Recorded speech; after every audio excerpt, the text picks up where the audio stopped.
The Moist Meter is a proud partner of our comic book series Godslap and Plague Seeker. Both are available at badegg.co, link in the description. This is going to come as a huge surprise. I am not the target audience for the new Barbie movie. That being said, I said, to hell with the rules. Damn them. I'm going to see this movie anyway. So let's dive in a bit. The movie has a lot of charm to it. Surprisingly, I thought it'd all be very formulaic, but they actually went very hard with the set design in Barbie Land. Barbie Land really does look like an actual playset come to life. It has a very interesting visual aesthetic to it that I thought was pretty cool. They put a lot of care into how Barbie Land looked, and I think they kind of fucking nailed it. And by far the best performance in this movie comes from Ryan Gosling as Ken. I'm a Ryan Gosling fan. I think most of the roles he chooses, he's very good in. And here he lets his acting chops get a little wacky. Even when I think he's working with pretty weak material, there is absolutely just some throwaway lines in here that's supposed to be low-hanging fruit gags.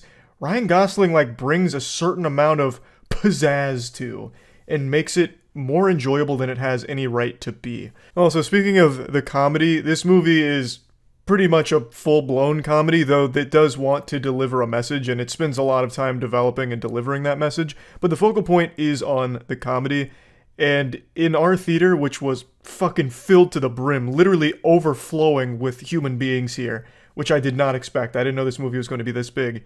There was many times that jokes just went to pure fucking silence. Like actual church mouse shit. A joke would be told in the movie, not a single giggle.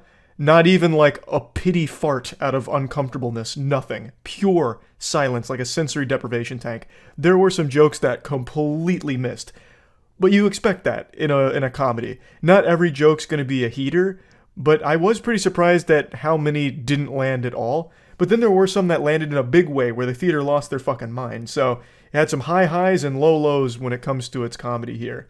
And the common thread was the ones that were landing were ones that had Ryan Gosling kind of at the forefront as either the butt of the joke or the one delivering the joke. I just really think Ken was a surprise superstar here.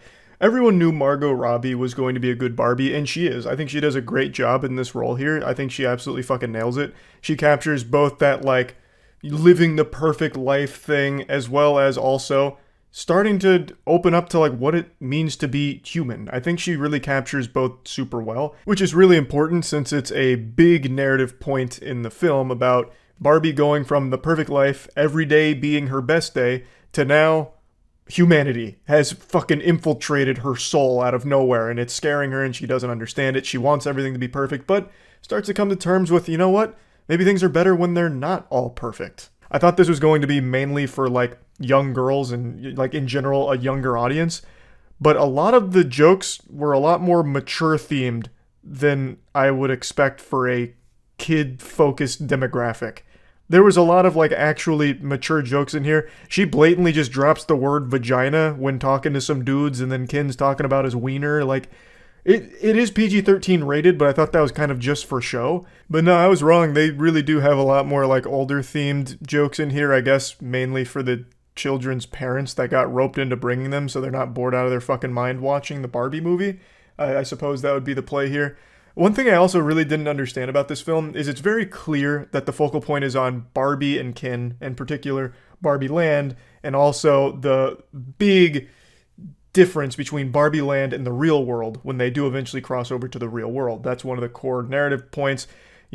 Barbie's starting to experience emotions which she's never experienced before, so her and Ken come to the real world to get to the bottom of it because they speculate that there must be a little girl out there who's playing with a Barbie right now that's going through a tough time, and it's making Barbie and Barbie Land feel those things, and she wants to fix it. So they go to the real world, and everything's different in the real world. It's a huge fucking shock to both of them, and they both deal with it very differently. And while they're in the real world, this is when Will Ferrell's character comes in, as well as the entire Mattel board. And this, I feel, was such a complete useless thing to even have in here. Will Ferrell does nothing. The entire Mattel board does nothing. If they weren't in this film, nothing would change. They have no impact on the plot. They have no impact on anything. And they don't even really have many scenes to begin with. There's like one like Scooby-Doo chase scene where they're chasing Barbie around the office and it's very cartoonish. But aside from that, like they don't even really do anything, so I don't know why they're here. Like I feel like they just wasted so much money getting Will Ferrell's name attached to this, and it was just a big bait and switch because he's barely in it and he barely does anything. They have no fucking purpose in the film, and you would have been able to shave off a handful of minutes by just not having them here, which would have been good for the runtime because I do think it drags a little bit, so that would have been helpful for the pacing. I don't even know why that entire arc is even here with Mattel and Will Ferrell. Not that I think Will Ferrell does a bad job in it, he's clearly having fun, but it just doesn't add anything. Like the jokes that they deliver are not really good jokes to begin with. It seems like it was just improv from the actors. Like they sat them down and just said, hey, just do something that'll make me giggle and we'll put it in the film. And they just do like some random shit. They just don't really do anything. So I don't know why they were there. To me, it just feels like a waste of dollars here. A waste of good clams putting Will Ferrell on this project here because you know they had to pay out the ass to get him to come into it. I don't think he did it for free. So I just feel like that could have been better spent elsewhere. But anyway, the film is really at its best in Barbie Land. When they go to the real world, it's not that interesting because that's kind of when the Mattel stuff comes through. But then they bring in two humans that kind of form the basis of the emotional draw of the film, the emotional soul of the Barbie movie, and that's when it puts a lot of focus on the message it wants to deliver, and the message is definitely geared towards younger girls. It's meant to inspire them and teach them that, you know, even though society puts a lot of pressure on women, it's good to be yourself, it's okay to feel a certain way about certain things, it's okay to not know exactly what you want to do in life. It delivers a message that I think would resonate more with a younger girl than it does me, a 28-year-old man. So I'm not here to speak on the effectiveness of the message or anything like that, but it is worth mentioning. It's not just a comedy like nothing else. It does want to deliver a positive message to the young audience that's there to watch it. Now, I've definitely got to mention, the word patriarchy here is used at least 2,000 times in the last second half of this film. That becomes a huge focal point for the plot, is the patriarchy. I don't want to get into spoilers on how it makes its way into Barbie Land and everything like that, but then it becomes like the main evil they fight against is the patriarchy. So things get real wild in the film here, which is definitely not what I was expecting here. But overall, I didn't dislike the film, but it's very clearly a film that isn't meant for me. I am definitely just not the target demographic, as surprising as that is to hear. I know it's fucking shocking. But even still, I didn't hate the film or anything. I don't think it's a bad movie. And I do think Ryan Gosling really fucking shined here. Huge thanks to ourselves for sponsoring this Moist Meter. Godslap is a comic series written by myself, Jackson, Matt, Danny, and Aubrey Sitterson. It follows the story of a character named Ace, who's an extremely powerful slapper in a world where slapping is king. Issue 3 just dropped. It's all available at badegg.co, and shit is starting to pop off. Ace is being hunted by a mysterious foe named Defister, who, after swan diving through a hospital, picks up Ace's trail and hunts him to the ends of the earth with his sidekick Olfactor. And also, our newest comic series, Plague Seeker, just came out. Issue 0 is available at badegg.co. It's written entirely by myself and edited by Jackson. It's set in a world 1,000 years after an apocalyptic event known as the Calamity. An asteroid hits Earth, and it brought with it mutations that changed all of its inhabitants. Now the world is infested with things called plagues, and atop the food chain sits 8 great plagues that control the entire world, and only one man stands against them, the Plague Seeker, who has an insatiable appetite to devour those 8 great plagues. So all of this is available at badegg.co, so please check it out. See ya. Initiating moisture.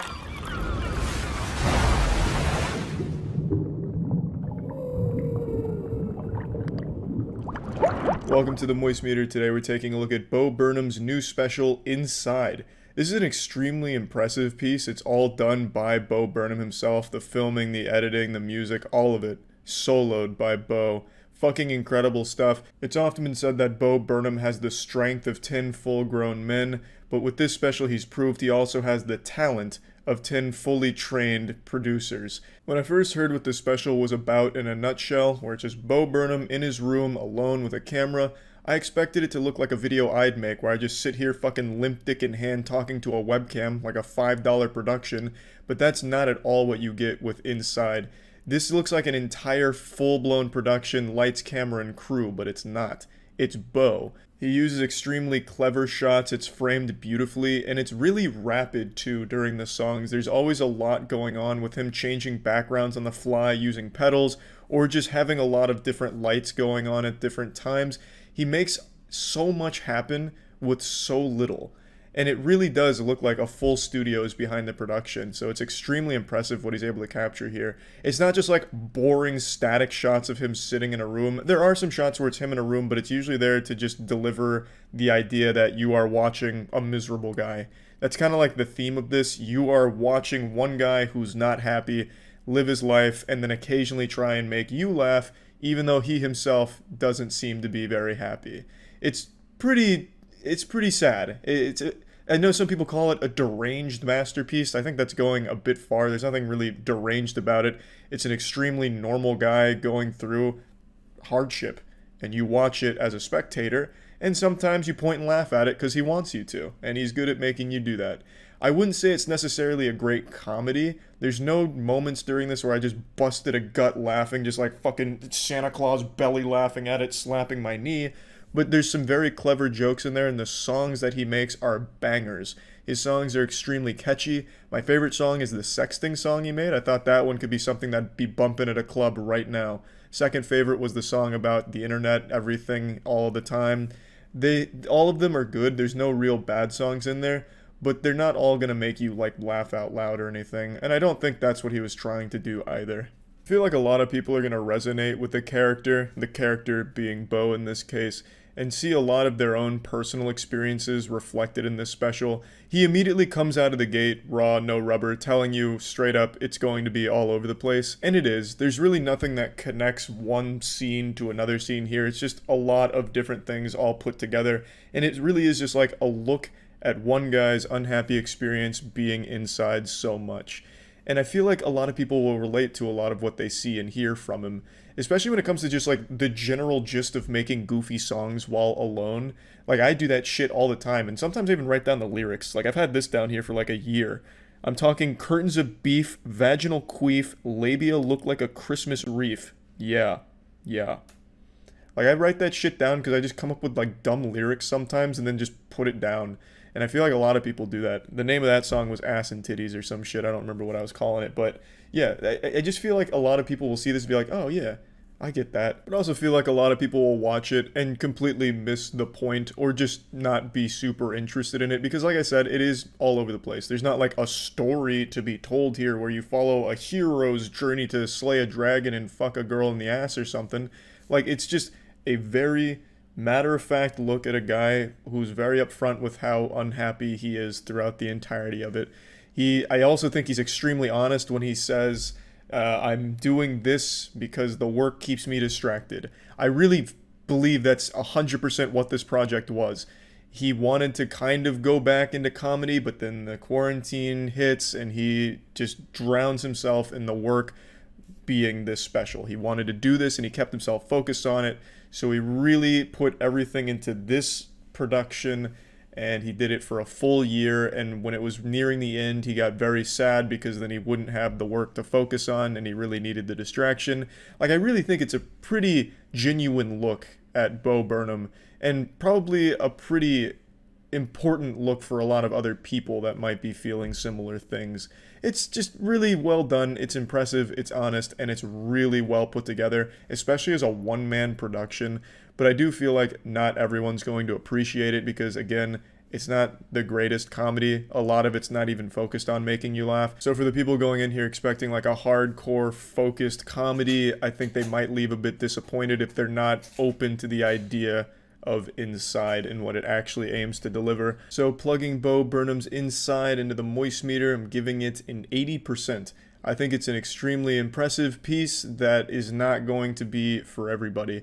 I enjoyed it, and I thought pretty much all the songs were actual fucking fire, just straight boner jams, but I don't think everyone's going to feel the same way about it. And I feel like because it's not a hardcore comedy, people will just write it off as some pretentious art piece, which I really think is a disservice to the film. I don't think it really gets into pretentious territory or anything. I think it's just an honest, genuine look at Bo Burnham alone, writing jokes, writing songs, and just getting through quarantine. And I enjoyed it. I thought it was good. So yeah, that's really about it. So yeah, now let's talk about Crunchyroll. Crunchyroll is heaven for anime fans. They have pretty much every anime that you're thinking of right now on their service. Crunchyroll Premium also offers a ad-free experience. You get unlimited anime, manga, drama titles, and you get the newest episodes an hour after they air in Japan with simulcast. All the episodes are professionally subtitled, all coming in at a crisp, beautiful 1080p HD, access on all devices, Xbox, PlayStation, Android, Roku, Apple TV. Also, I'd recommend Attack on Titan, especially if you're pretty new to anime or just looking to find something to jump into. Attack on Titan, I think, is just an incredible show that you should watch on Crunchyroll when you get the chance to. It's where I watch all of my anime for the most part. It just has pretty much any show I can think of. There's also different tiers of membership to choose from on Crunchyroll. They're all going to give you an ad-free experience, of course, but then something like Megafan also allows you to do offline viewing, as well as being able to stream it on up to 4 devices at a time. So there's different levels that you can choose from. So if you want to try Crunchyroll, you can get Crunchyroll ad-free for 14 days by signing up at crunchyroll.com/penguinz0 or just clicking the link in the description below. That's 14 days ad-free of Crunchyroll by clicking the link down below or going to crunchyroll.com/penguinz0. That's it. So yeah. Initiating moisture.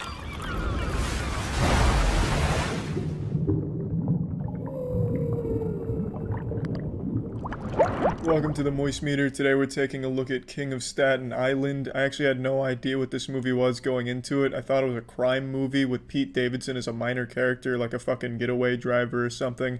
But it turns out it's an entire movie about Pete Davidson, and the only crime in this movie is some shitty tattoos. It's really good though.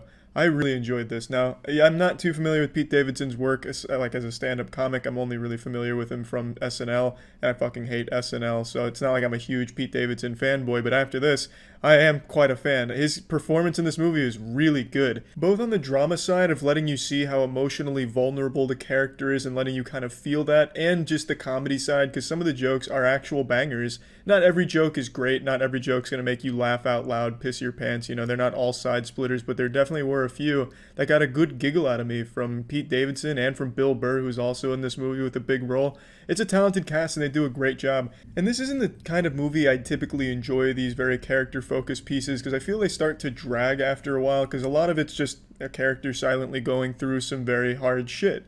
But this movie does a great job of keeping it interesting with the comedy in it. And I think that's great. I do think it does drag a little, though. Admittedly, it's a little long. It's like 2.5 hours, 2 hours, 15 minutes, some shit like that. So it definitely is a little long. And the entire movie is watching Pete Davidson be a fucking loser and try and figure his shit out. Like, how long can you watch a man be a loser? If I wanted to watch a loser for 3 hours, I'd watch my old high school basketball tapes. But it's still good, and I still really enjoyed it. And a lot of the time in the movie, you're asking yourself, well, what's the goal? Where is the movie going? And it's not till the end of the movie you realize there was no goal. You're just watching this dude try and get his life together. In the movie, Pete Davidson plays a damaged man who's lost his father at a young age, and he's having a hard time coping both with that loss and trying to figure out where he wants to go in his life.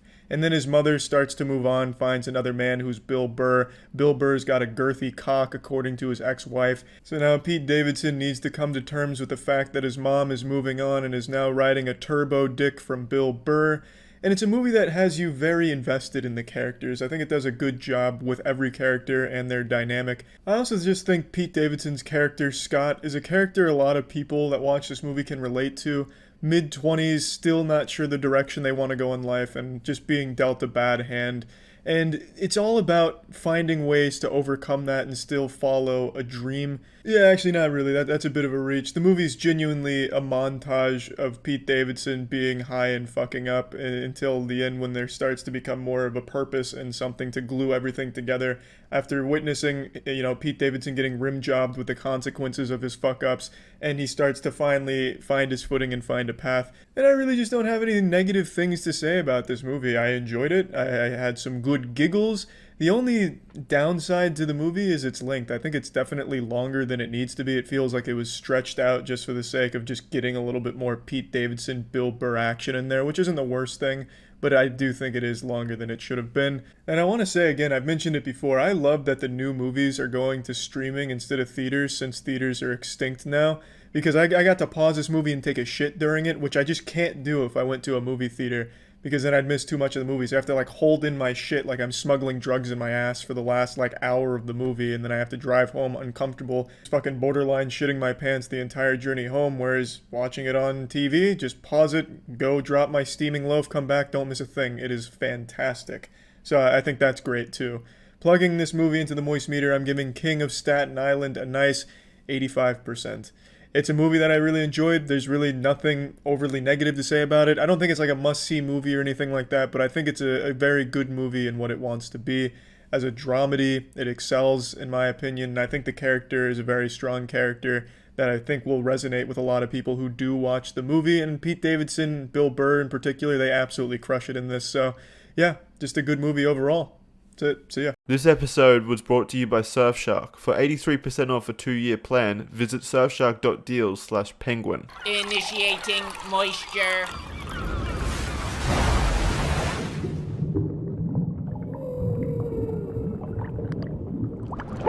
Welcome to the Moist Meter. Today we're taking a look at Tiger King, the new Netflix documentary series that has got the internet by its colon. I have heard so much about Tiger King, but had no idea what it was going into it. With the way people hyped it up, I actually thought it was a reality show that was just kind of like a goofy, wild joke, like Trailer Park Boys, but because it's set in Tampa and certain parts, more bath salts. It turns out that's not the case. It is a documentary that has tons of twists and turns, and it is a genuinely riveting tale that I absolutely just got hooked on. Now, full disclosure, I've actually been to the Big Cat Rescue, which is a focal point in the documentary, with Carol Baskins being one of the 3 main characters that they focus on.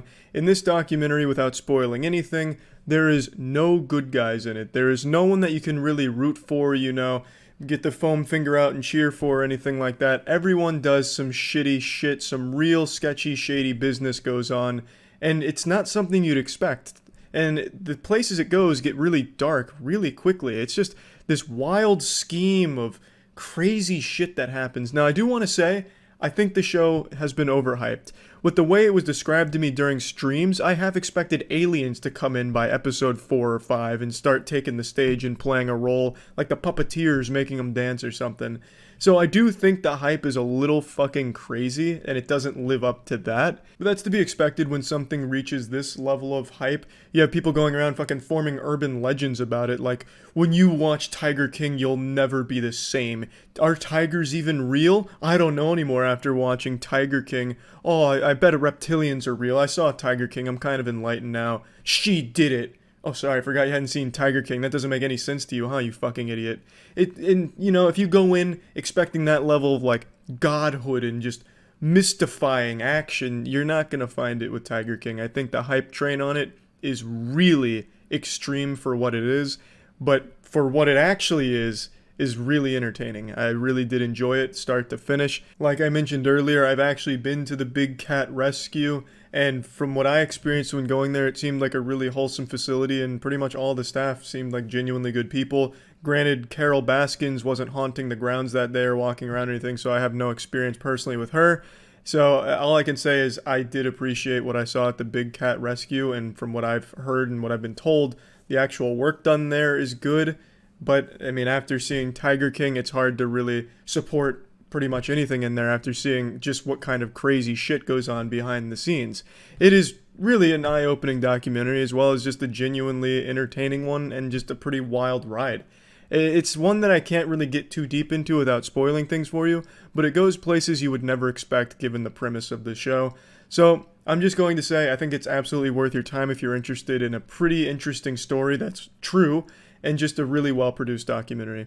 Plugging Tiger King into the moist meter, I'm giving this bad boy a fat old 90%. I do think it is a very good show, a very interesting one, and one that really will have heads turning, as it clearly has been on the internet for like the last week. Now, I think it's time to mention something equally as dangerous as caring for tigers, the internet.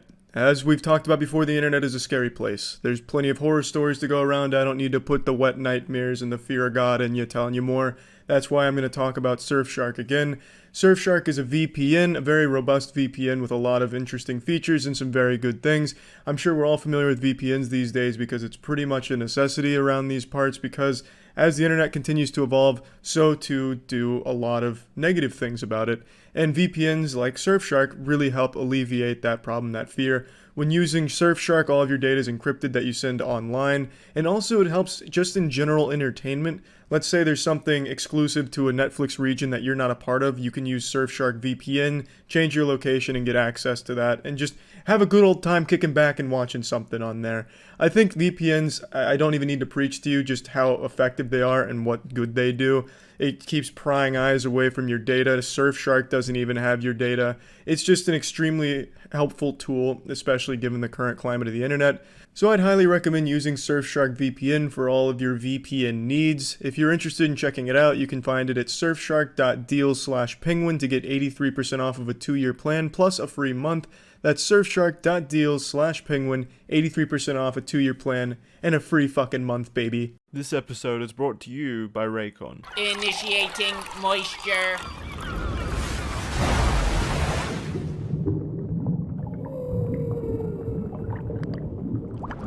Welcome to the Moist Meter. Today we're taking a look at Hamilton, which just went to Disney+. I think Disney Plus is like a 50% on the Moist Meter. Like, their exclusives are kind of cool, like The Mandalorian, but without those coming out, there's like no fucking reason to have Disney Plus unless you're just like a fanatic who's gonna watch every Disney movie like 20 times a month. There's just not a whole lot on there, but I think bringing Hamilton there was really cool. That's unique content to Disney Plus, exclusive, and it was nice. I'm not a guy who likes plays. I've only seen a handful of plays. The biggest one I've seen is Phantom of the Opera, and I thought that was straight ass cheeks. I just didn't really enjoy it. And I didn't really have high expectations of Hamilton going into it. I know it has a lot of hype around it. Knew nothing about it, but I went in there and was actually blown away by the music and the presentation. By presentation, I mean the way the story is told.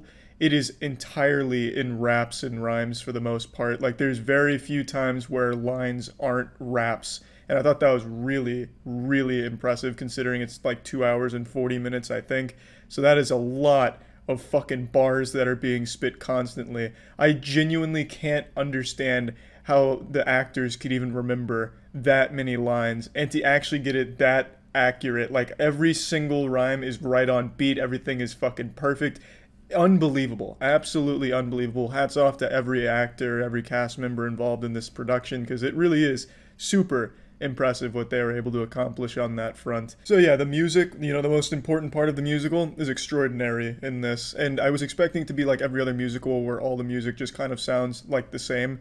I really feel like, and this is probably just me because maybe I'm just not a musical guy, but I feel like the majority of musicals have like the same formula for the songs, and they just don't really deviate from that established formula. So it just feels like a Red Hot Chili Peppers album where every song just bleeds into the next one and you don't know where one song ended and the next one began. That's how I feel about musicals, where it's just kind of like the exact same song across multiple musicals. But in Hamilton, it really breaks that mold and everything is different in the show. Every song is super unique and there are some actual bangers in Hamilton. I had a lot of them stuck in my head. It's really impressive. The musicals in here, the actual musical numbers are really, really good. And the acting is fine. It's not something that I even really paid attention to too much in Hamilton because I felt like I was more just watching a concert than a story, which isn't a real complaint, but I don't know what the goal of Hamilton is, whether it's to tell you a story or just feed you some great music. If it's to feed you a story, I don't think it really succeeds on that front because oftentimes it's not showing you anything. It's telling you the story. It's like an audiobook reading the story to you through their great music. There's not a whole lot of stuff going on visually that's portraying a fight or, what they're actually even rapping about. It's just them rapping it. And that's not necessarily a bad thing because the music is so good, but it does feel more like a concert than an actual story. Now, obviously there's a story here and the lyrics tell the whole story, so you do get a narrative, but you're not watching a narrative. You are listening to it. That's not to say that the visuals or anything are bad or the acting or anything is bad. It's just plays a secondary role to just the music. I think the costuming looks very nice. I really appreciate that. And even the set, I thought the set was fantastic, and I especially love in the middle of the set how it spins around and shit. So you get some cool effects during some certain moments, but it's not like that's really utilized to show you a story. For example, they're talking about a battle, but you don't really see a battle, you just see some dancing and them rapping about what's happening with the battle and stuff like that. And I just feel like maybe there could have been more there where they actually show you some of the things they're rapping about, as opposed to just telling you, hey, this is how it happened, this is what's happening, and this is what happened as a result of this, instead of just letting you see it on the stage. But again, maybe that's just me. I'm not the most seasoned veteran when it comes to watching musicals, so I don't fucking know. Maybe I'm just a fucking idiot who just wanted to see more visuals here when really the musical is just genuinely all about the music. And if that's the case, then this absolutely excels in that department, because I love the music. I just couldn't help but feel like I missed out on, seeing the story they were telling. The lyrics and the rapping made it sound like such an interesting story that I wanted to see more of the story as opposed to just hear more about it. But yeah, again, I really enjoyed Hamilton far more than I thought I would. I thought this would just be another forgettable play that I saw one time and totally forgot ever existed until I accidentally remember it during a dream or something, like, oh fuck, yeah, I did see that play, didn't I? That does exist, doesn't it? But this is definitely something I'm going to remember. The songs I'm still humming right now. The fucking Room Where It Happened is a really catchy banger. It was a really pleasant experience. I enjoyed it, and I think Disney Plus should offer more shit like that if they want to be like a serious streaming service, as opposed to there's like a novelty that you throw one thing on one time and forget about. So plugging Hamilton into the Moist Meter, I'm giving this bad boy a crisp 85. Really enjoyed it, and I think it was just a fun experience. A nice set of boner jams, really. I think it's long overdue that I mention the wonder of wireless earbuds, in particular Raycon. As I've mentioned many times, I've used Raycon when I'm working out, just staying active in general, whether it's running around for cardio or lifting weights. Having the wire dangling around is just a real nuisance, and often you just do a rep and accidentally yank that shit out anyway, which sucks. So I think having a nice set of Raycon earbuds helps with that, their best model being the everyday E25s. It's just a nice snug fit, it's not going to fall out on you, not going to get in your way. It's the same amazing quality from other premium audio brands, but coming in at half the price. So if you're interested in trying Raycon earbuds for yourself, you can go to buyraycon.com/moist to get 15% off your order. There's a link in the description. That's buyraycon.com/moist for 15% off. That's it. So yeah. Initiating moisture.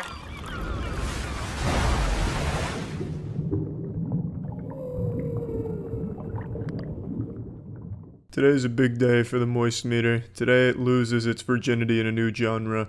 The Moist Meter is going where no moisture measurement instrument has gone before, into the music world. There's not going to be a whole ton of musical Moist Meters, just occasionally. I wanted to talk about Eminem's surprise Kamikaze album because Eminem's a musical artist that had a profound effect on me growing up. I've always preferred metal, however I can appreciate other genres, and Eminem's music has always resonated with me, except for last year's album Revival. Revival was just stinky ass fuck. That album sounded like a whoopee cushion getting run over by an ice cream truck. It was just abhorrent. There was nothing good about it. I would have rather been listening to audio of 10 men pissing into one toilet, just listening to urine hit water, than listen to anything on that album. But I'm happy to say, Kamikaze is significantly better than Revival, which really isn't saying much, unfortunately. That's like saying, oh, this chicken parmesan you made is better than dog shit. Oh, cool, I'm glad you think that. That's really not much of a compliment, though, is it? So, let's talk about Kamikaze. This entire album is just a compilation of diss tracks. The lyricism is superb, as you would expect from Eminem, because he is quite literally the best lyricist in music history. So it was no issue going into this album, and it is absolutely amazing the wordsmithing he's done in this one. However, it really is just diss tracks. There's really nothing here that stand out as an actual song, except for Lucky You. Lucky You is the only actual song on this album, in my opinion. Everything else is like, oh, that was cool to hear once. Man, he really fucked up Lil Yachty, Lil Pump, Lil Xan with his words there. But I don't really want to hear it again. I've already heard it once, and it's not something I want to, wiggle my finger to or, tap my foot to, because it's not a song. It's just a flurry of insults that you'll hear once and be like, damn, and then be done. And they're not even really that great insults. It's not like hard-hitting. It's not very impactful. It's just like, oh, that was clever. Oh, you don't like them. Okay, so now I get that. That's every song on this album except Lucky You. And the diss tracks, they do sometimes have a hook, Most of them have a hook actually, but it's very weak. The hook is super fucking weak. And it's probably because all the hooks are seemingly sarcastic. It seems like every hook is meant to just be kind of a jab at modern rap. At least that's how I interpreted it, because I don't want to believe that Eminem actually thought the hooks in some of these diss tracks were unironically good, because they're fucking laughable in some of them. The two weakest being Normal and Venom. Venom, I can't even express how fucking horrible that entire piece is. That's probably one of the worst Eminem songs I've ever heard. I'm gonna go ahead and sing you the chorus. Venom, Venom, Venom, Venom. Not exaggerating, that's the hook of it. And I kind of belittled the album by just calling it all diss tracks, because when you hear diss tracks, it's synonymous with just shit. But these aren't shitty diss tracks. They're enjoyable to listen to, they're very well made, and the beats are fucking great. I really like the beats on like across the board on this album. However, they are, again, diss tracks. So it's something you're going to hear once and you probably won't want to go back to. Like, how many people are still listening to diss tracks from 2004?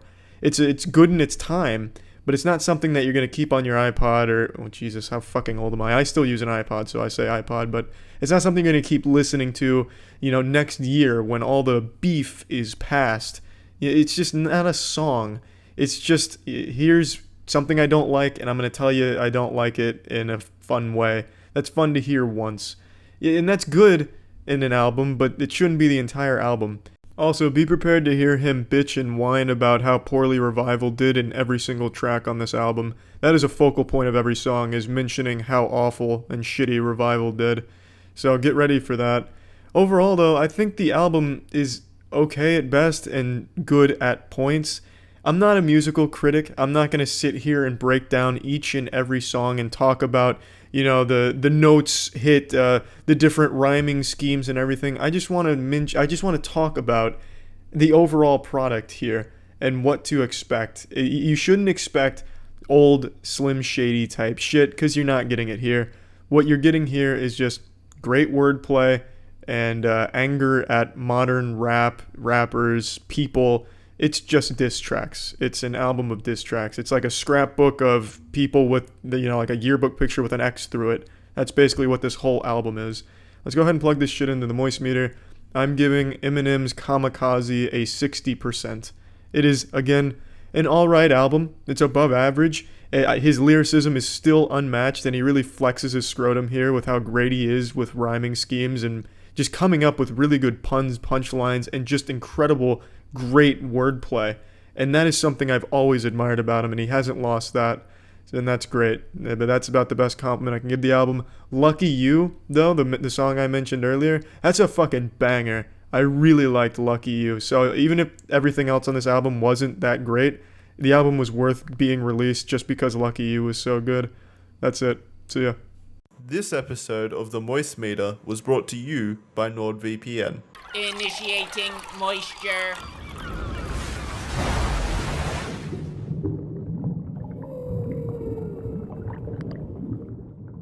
Welcome to the Moist Meter. Today we're looking at Bohemian Rhapsody. It's a movie about Freddie Mercury and kind of Queen. I think they're in it a little bit. I think the movie is supposed to be about the band as a whole, but really the movie just kind of comes across as this is about Freddie Mercury, and sometimes those fucking losers show up and have an impact on his life. It's a movie that feels like it was made by someone who read the Wikipedia page for Freddie Mercury one time and then thought, shit, there's a lot here that we need to cover. Let's just do our best to kind of tap into each one of these things very haphazardly. I don't really need to explain to you what this movie is about or who Queen is. Every single person in America has heard their music. Their shit is played at every single sporting event for the last 30 years at every level. A fucking pee-wee football game is probably blasting Queen as the kids come out to play football. A high school basketball game's playing it as a warm-up song. A professional football game's playing it for the pre-show to get the crowd energized. Everyone's heard Queen music. It's been everywhere. It's played all the fucking time. You don't even really need to be able to hear. I'm sure people that are hearing impaired probably even know the We Will Rock You. It's the most universal shit to ever come out of the music industry. It's huge for a reason, and this movie was supposed to celebrate Queen But at the end of the day, the movie is here's Queen's best hits, and here's how Freddie Mercury responded to it and how it came about from Freddie Mercury's perspective. The entire movie just revolves around Freddie Mercury and his life, and they don't even really get into it or explore it all that much. But the performance from Rami to play Freddie is superb. He fucking killed the role. I'm a big fan of Rami. I've really enjoyed most of his work throughout his career, and this is by far some of his best. Actually, I take that shit back. His best work is Until Dawn. I fucking love Until Dawn. But this is a close second. It's a really fantastic performance, and not just from Rami, pretty much across the board. But you really don't need to know how the acting is from the other characters, because you don't really get to know them that much or see them that much. That's a huge complaint I have. If you're going to make a movie to celebrate Queen and their music, probably have the band in there and play a little bit of a bigger role in the movie, I'd say. Or if you're going to make a movie about Freddie Mercury, at least fucking commit to it. They have the most bleached Freddie Mercury story that you could have possibly made. For a movie that preaches how it's okay to be different and like being out there is a good thing, the movie is the most cookie cutter generic shit. It's so by the numbers, it's insulting. And it's not the fault of like the actors or anything. Like I said, they all fucking kill it in their roles, but it's just they clearly didn't want to commit to really showing either Queen in the music or Freddie Mercury in his personal life and Freddie Mercury as a person. So then you kind of get this divided shit where you have a little bit of Queen and a little bit of Freddie Mercury, and none of it's really explored or that well done. But it all kind of leads to a very satisfying conclusion where they play the Live Aid concert, and watching the concert was amazing. I really enjoyed that entire 20-minute scene. They did the whole fucking set, and it was really, really fun to watch. But the movie as a whole is just not that good. There's some certain points of it that are, commendable, but overall it's just a pretty disingenuous Queen tribute, or Freddie Mercury tribute, I'd say. They make him out to be like a bad guy a lot. They really vilify his homosexuality a lot as well. It just doesn't really seem like they knew what kind of direction to take the film. But Rami fucking killed it, so, that they had a lot of Rami on screen, and that's definitely the strongest part of this movie. Absolutely fantastic from him, and the music was, of course, great. This movie had a change of directors during its production. You can really feel it because the whole plot just seems really disjointed and scattered, as if it's just going from one Wikipedia paragraph to the next Wikipedia paragraph with nothing in between or connecting it. And it's a real shame. But this whole movie is just kind of like Queen's greatest hits. Let's perform them. And that's its strongest part. When the performances are going on, they're playing their classic iconic songs, it's a great fucking time. The entire theater was enjoying it. Some asshole threw up a lighter in the front row. Cute, disruptive, but cute. It just goes to show how influential Queen was as a band, and it's nice to see that on screen, especially when there's such talented actors performing them. So that was great, but narratively, it's the most cookie-cutter, generic, musical story that has ever been told. It was almost like Walk Hard, and Walk Hard is a parody of that kind of shit. It was so formulaic, it was just downright insulting to Queen, in my opinion. And they really just were way too afraid to make the actual Queen story or the Freddie Mercury story. All this being said, I'm giving Bohemian Rhapsody a 55. The best parts of the movie are Rami as Freddie Mercury and all of the performances in the movie. There's a lot of them, so there is a lot to like. But when it's connected with such a weak narrative and a lot of just nonsensical shit, and even kind of insulting to Freddie Mercury by vilifying his homosexuality as a plot point in this whole film, it's just, you can't help but be let down by it. But the concerts, the performances, absolutely fucking worth it in this movie. Just like it's probably worth it to keep your shit protected online with NordVPN. Take it away, Jackson. Thanks, Charlie. It's Jackson here. Our safety experts at Moist HQ recommend that if you want to listen to Queen's albums on the internet, you use NordVPN to keep those precious little internet fingers of yours safe. You can browse the internet in absolute confidence, knowing that NordVPN has your back with science humans may very well just never understand. Right now, they're running a Cyber Month 3-year deal that lets you get NordVPN for only $2.99 a month. That's a massive 75% off discount. On top of this, if you use Penguinz0 at checkout, That's Penguinz0 at checkout.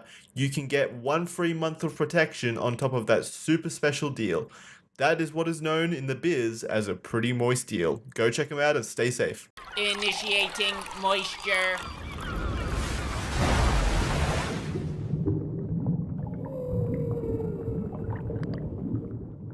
Welcome to a rare musical moist meter. I don't do these often. This is like finding a shiny Pokemon, but I felt fucking inspired after listening to Billie Eilish's new album.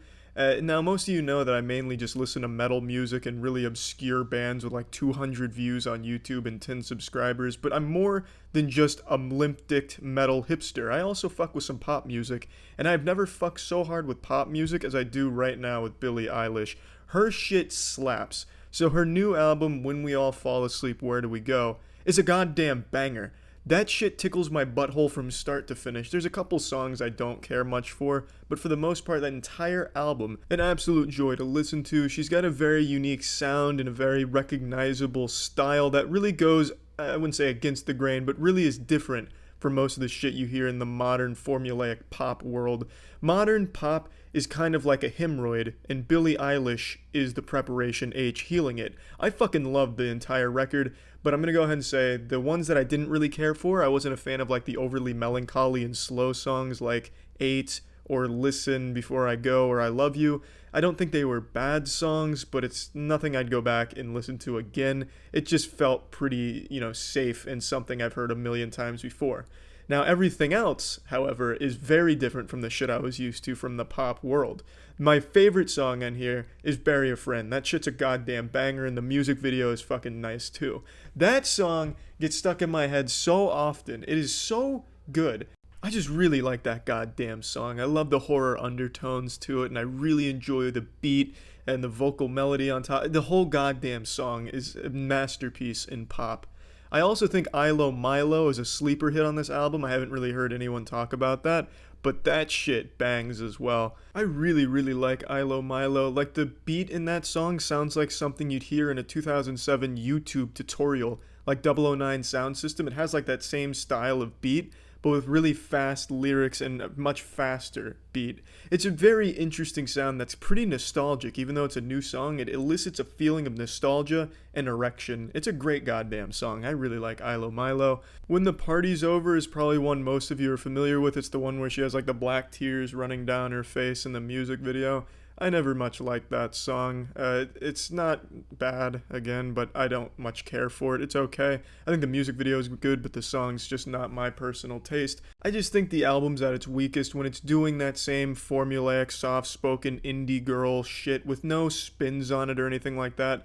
For example, Zanny kind of starts that same way, but then it takes it in a different direction with a really big bass, a huge hit, and a nice hook, and it kind of goes in a different direction. But some songs don't do that, and they stay down, the same shit we've heard a million times. You know what I'm talking about, I just want you in my wet dreams, that kind of shit.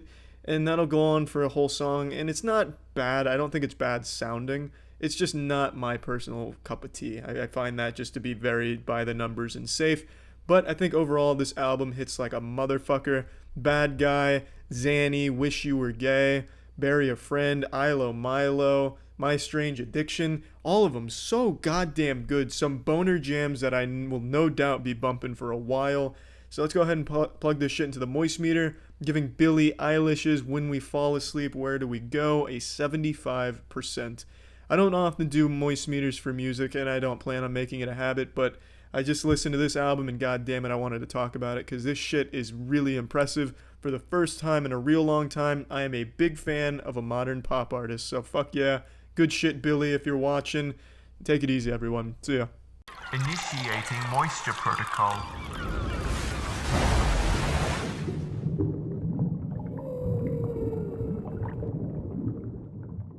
Welcome to the Moist Meter, where we're all surprised a video game movie wasn't a massive pile of shit. The movie I'm talking about is Rampage, if you didn't read the title of the video. The movie is based on a game series of the same name. I only ever played the Rampage for the N64, and I fucking loved it as a kid. And this movie really captures a lot of the spirit of the game, in my opinion. There's even a few Easter eggs in there if you like to jerk off to some callbacks and cameos and such.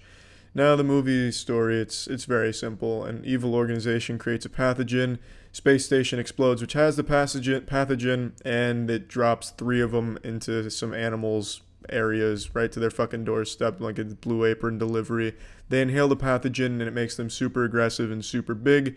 They start destroying Chicago, and it's up to The Rock and his sidekick to save the day. And I think it's like a go out and must see movie. So let's plug that shit into the moist meter. I'm going to give it a 65%. Very enjoyable, but with its obvious flaws. There's clear plot holes. Who gives a fuck? There's also some slow scenes, but who gives a fuck because it gets made up for. The point I'm making is it's not a movie that is going to be one that just leaves your jaw on the floor. It's going to be a movie where like, yeah, fuck yeah, that gorilla just hit that giant crocodile. What the fuck? Yeah. Oh shit, yeah. You know, just one of those type of hype up movies that are fun to watch. And that's all it aimed to be, and it did it just fine. So that's it. See ya. Initiating moisture.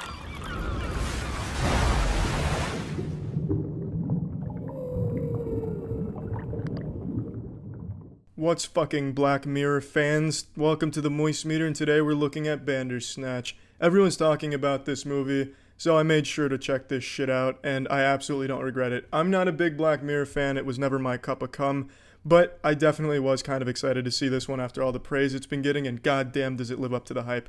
I really fucking enjoyed Bandersnatch. Super different from anything I've ever seen before. It's not like an entirely unique concept. There's games that have done it, as well as some shorts that have also done the whole interactive movie that changes with your decisions. It's like Telltale games done right in a movie format. It is super fucking fun, and I thought it was going to be just kind of gimmicky. I thought it was going to be you make these choices, and in the end it really just doesn't matter. And to a certain extent, that's accurate. The whole thing preaches the illusion of choice and how you're never really in control. I appreciate that theme, and I think it plays it beautifully. Now, if you're like me, an elite ultra turbo gamer, you've been hurt by bad story-changing decision games like Mass Effect, where your decisions don't matter. You know, you make all these choices throughout the course of 3 games, and in the end, the only difference it makes is the color socks Commander Shepard is wearing in the final cutscene. So I know you've probably been hurt by that like I have, but this one does it so well, and the choices you make give you an entirely different viewing experience, and there's nice little Easter eggs that I'm sure haven't even all been discovered yet. It's fucking fantastic how well they've done this. The entire narrative of the story weaves into the choice making. The whole act of choosing your own adventure is woven into the narrative beautifully and becomes an integral part of the experience. All of the characters are so well done. There's no bad characters in the entire movie. Fuck, I just really enjoyed this. There's almost nothing I can shit on here except for a couple of the choice playouts are kind of goofy. Sometimes you'll choose something and what you get is extremely silly. Like you'll choose drink your coffee, and instead what he does is he busts the fucking coffee mug in his hand and then throws shards of glass at his father or something. Sometimes you don't understand what's going to happen when you make that choice, which I guess plays into the you're not really in control, which is cool. The whole fucking movie is just really good. I really enjoyed everything about it, honestly. Fuck. It's hard for me to just start talking about this without spoiling anything. I think it's going to be very difficult for anyone to really properly review it, completely spoiler free, but I'm going to do my best and just let you know, this shit does decision-making narrative expertly.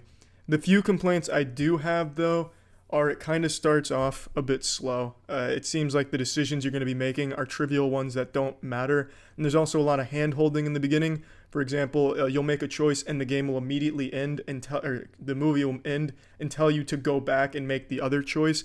I didn't quite like that, where it'll tell you need to make another choice and force you to, which I guess really isn't that big of a deal because you're probably going to go back and make the other choice anyway, unless you're fucking speedrunning Bandersnatch.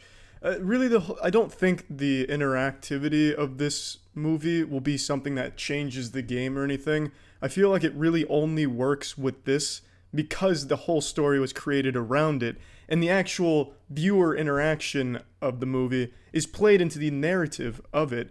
It calls attention to it, and you become a participant in the story. In fact, you become pretty much the villain of the story, the puppet master, which is fantastic. They've done a great job with that. And I don't really understand a lot of the complaints saying that it's overly gimmicky and it offers nothing, because this offers a lot more than most, start to finish movies, which is every fucking movie. I don't know why I'm putting that in a category. This offers almost what a video game does, which is extra hours of entertainment on top of what you've already experienced. And that's gotta count for something. I really enjoyed watching Bandersnatch and playing through multiple different endings. It was a lot of fucking fun, although some endings were better than others and some were just kind of dog shit, to be honest. It was super fucking enjoyable, very unique, and a great experience I'd recommend. Plugging this shit into the moist meter, I'm giving Bandersnatch a 90. Actually very fucking good, and I didn't expect it to be as good as it was. So fuck yeah, good shit. See ya. Initiating moisture protocol.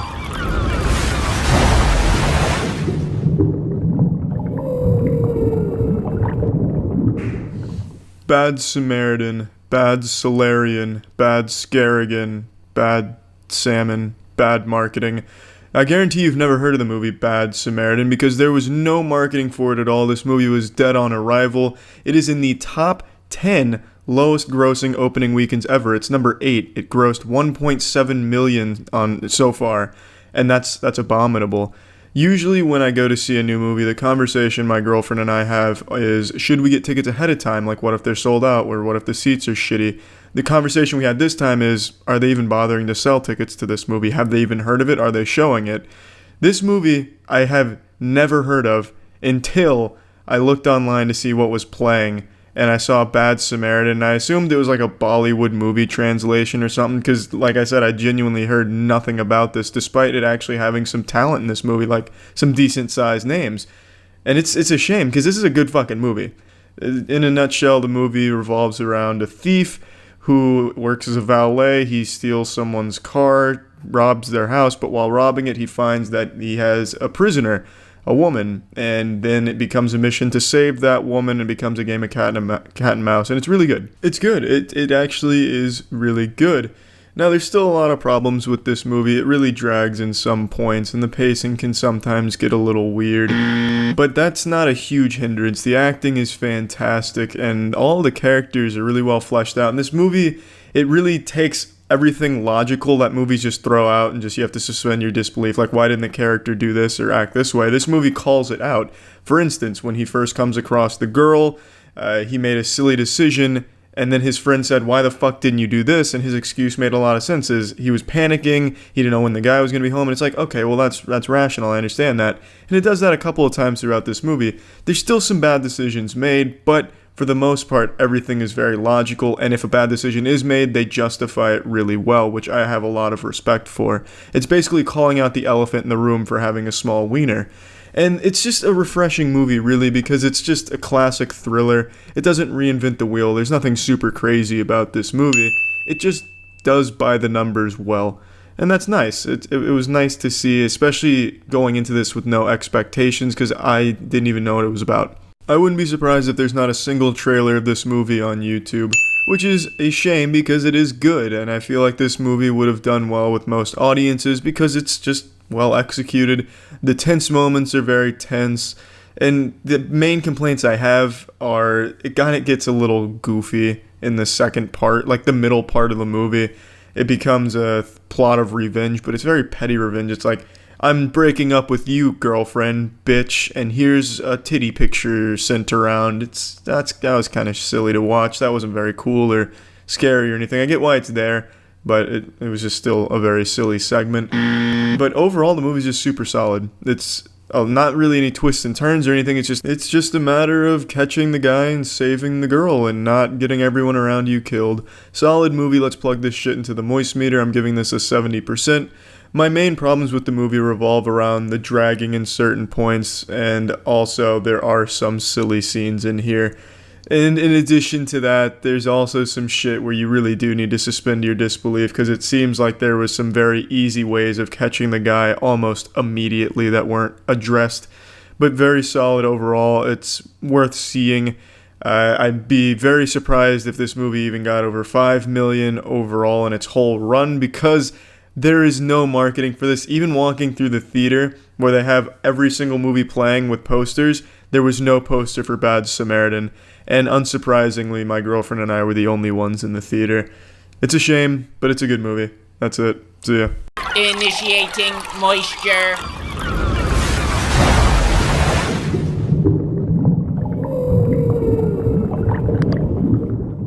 Welcome to the Moist Meter. Today we're taking a look at Better Call Saul. The series finale just dropped, which means it's time for me to put on the lab coat and give a scientific breakdown for why this show is a masterpiece. Now, I already made a whole video comparing Better Call Saul to Breaking Bad, giving my opinions on both, so I'm not going to be comparing the two in here. I'm just going to be focusing on Better Call Saul. So I think it's an absolute must-watch, but it's a show that I can recognize not everyone's going to like, and that's fine. It's not a crime to have shitty taste. It's a show that's a slow burn, and that's just not going to fit everyone, but I could really appreciate it. It was just a show that I got really engrossed in. I didn't watch it until season 6, like week by week. I had to catch up from seasons 1 through 5. Over the course of like a month, I binged the fuck out of it. I went so hog wild, I loved it. Now for the Moist Meter, I'm mainly going to focus on season 6, since it's the final season and that's what just finished, and I've already talked at length about 1 through 5 in that video I made comparing this show to Breaking Bad, so I don't want to just repeat myself, so I'll give you the cliff notes here. The show absolutely slaps. Again, it's a slower show, and that's not going to be everybody's cup of tea. It's not going to be everyone's spaghetti and meatballs, but if you're someone that's just looking for an extremely well-written story and extremely well-written characters, this show is absolutely going to be for you. I think there is no other show in television history that has this level of writing that Better Call Saul does. It was just an incredible fucking ride from start to finish. Now let's get into it and spread some peanut butter on this sandwich. Season 6 was broken up into 2 parts, with a hiatus in between where there was a few weeks with everyone's dick being soft, just scratching at the neck, waiting for it to come back and conclude. And now it has. I think the first half of season 6 was better than the second. That's not to say the second was bad, because it was by no means bad. It was still amazing, but the first half had something very special about it, and that is Lalo Salamanca. I'm going to be getting into some spoilers here because, obviously, it's the series finale, so in order to give my thoughts, I need to at least talk about what happens a bit. In the first half of season 6, Lalo Salamanca is this omniscient boogeyman that's haunting the characters. He can be anywhere at any time and kill you if he doesn't like the way you smell. He's just this looming miasma of misery that at any moment could just show up and kill, and god damn it, he does. The mid-season finale with the execution of Howard was probably one of the most stunning moments I've ever had watching a TV show. When that episode ended, I just sat there for like 3 or 4 minutes just digesting what I had just seen, just marinating on it. I couldn't believe it.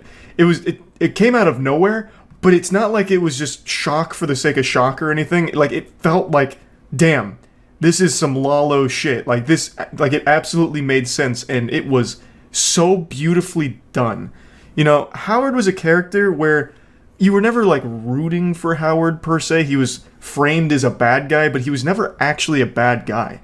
Howard was a really interesting antagonist where he was just, like, a nice guy overall with some moments of being a douchebag, but overall he was just kind of a neutral, decent person who just always got used and abused by Saul and Kim and everyone around him, and then eventually just fucking murdered. And he didn't deserve any of it, really. This show just does an incredible job with every character of making you care. So even someone like Howard, who for 5 seasons we've been kind of like, ew, Howard's here, that means it's going to be trouble for Saul, you still can't help but feel awful when he's taken away. I think Lalo Salamanca was really the most important component of this show. They needed someone like Lalo to be even more evil than Saul and everyone else in the cast. Because Saul's not like a hero. He's not a good guy. No one would ever watch this show and be like, damn, you know, Saul Goodman, what a fucking saint. He's driven by compulsion. He hurts everyone around him for selfish reasons. He's a bad guy. But he's a really well fleshed out bad guy, where you are still rooting for him most of the time, but then you always see him go a little too far, just go over the line. And I think Lalo was just the perfect villain to stack up against him. And they also introduced another extremely strong character, Nacho. He's not in season 6, but I do just want to mention him because that's another new character that wasn't in Breaking Bad that absolutely shines in this show. I just wanted to at least put that out there. But back to season 6, I think in the first half, Lalo is what amplified it to being such an incredible first half. That mid-season finale still being probably one of my favorite episodes of a TV show. And then the first episode back for the second half of season 6, I thought was an absolute banger. That's when Lalo, spoilers, huge spoilers, Lalo gets beaten. Lalo gets killed by Gus in an incredible showdown. I actually thought that entire episode was so fucking perfect. I couldn't be happier with how they concluded Lalo's story, because this, of course, comes before Breaking Bad, so you know Lalo's not there. You knew he was going to die at some point, but you didn't know how, and I thought they executed it flawlessly with Gus doing it. Until the very end, Lalo was a menace. He had outplayed, outmaneuvered, outgunned everyone at every point throughout this entire show, and even in the episode where he dies, he was still on top until the very last second with some lucky shots that got him. So he doesn't go down like a bitch or like a pussy. He doesn't have like an underwhelming death. He has a really fitting death that I thought served the character very well, and he gets banished to the Shadow Realm with a smile on his face. He laughs himself into the afterlife. A really great conclusion to Lalo, but in my opinion, I felt the show kind of stagnated a bit after that. The following 2 or 3 episodes, while not being bad by any means, I don't think had that same level of impact that the first half of the season as well as the first episode of the second half had. It focuses on Saul post Breaking Bad. So now we're following Saul as he's undercover as Gene. So Gene is Saul Goodman after Breaking Bad, after, going through the identity change and everything and being on the run. So Gene works at a Cinnabon, and he's starting to dip his toes back into a life of crime. He gets a little team together, and they're pulling off small jobs for some money, and it's fun to watch. It's like silly little side quests, and it has a lot of humor in it. It reminds me of, like, the villains from SpongeBob when they form evil. Every villain is Lemons. Like, obviously, Saul's the only one here with experience and the only one that actually comes up with the plans, but there's a lot of moments where the other characters do some wild shit. For example, one of them, while stopped at a stop sign and driving a taxi, is just hanging out for a while. Some cops pull up behind him. They don't have their lights on or anything. They're just sitting there eating fish tacos behind him, unaware of anything going on.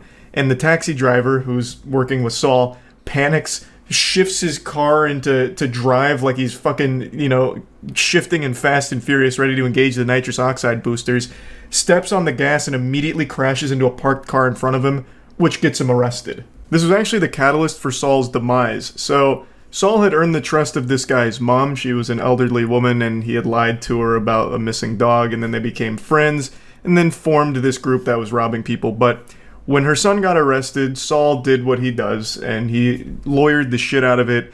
He came up with a plan to get him out, so he called his mom, and his mom got really suspicious because she doesn't know this is Saul Goodman. She knows this guy as Gene, just an ordinary guy working at Cinnabon. So she starts wondering how he knows all this, and eventually connects the dots that Gene is Saul Goodman, and then she eventually calls the cops on him, which leads to his arrest. This is a super fitting way for Saul to go down, by the way, because in the beginning, you'll remember Jimmy McGill, Saul Goodman, Jimmy had made a career out of working with elderly clients early on. He manipulated a lot of elderly people early on. So to finally get busted because of manipulating an elderly woman again, I think is just a poetic, great finish. I thought that was really well done. But my point is, I didn't find the adventures of Gene and this ragtag group of misfits robbing people to be super interesting. It was entertaining, like I enjoyed it, but it felt like it lacked aim, which again you would expect. It was just kind of like a refractory period after the first episode of the second half of the season. Again, I don't think it was bad or anything. I don't even think it was lackluster because I still enjoyed them, but it just felt like it lacked an overall purpose. It was just watching Gene get back into Saul Goodman's helm, taking it back and doing what he does best. Fun, goofy adventures, a bit silly at times, but it all did have a purpose in the end, where the mom connects the dots, calls the police, and they arrest Saul Goodman.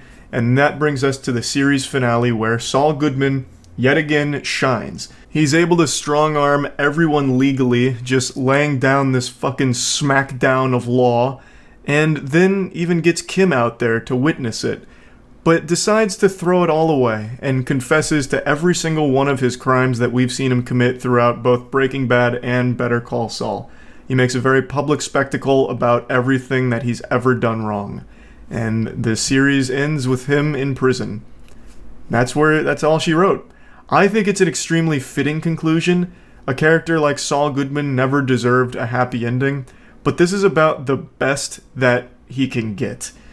Kim visits him in jail as his attorney, and the two get to connect one last time, and we see Jimmy in prison looking longingly outside at Kim. I think it was a fucking beautiful finale. Like I said, I enjoyed the first half more than the second half, but I love where the second half eventually ends up. I think Better Call Saul is a must-watch show that I recognize not everyone's going to appreciate, but I do think it's worth everyone giving it a chance. It is such an incredibly well-written show, I can't think of anything like it. I fucking loved it, so plugging Better Call Saul into the Moist Meter, I'm giving it a 95%, and I can't recommend the show highly enough. That's about it. See ya. Initiating moisture.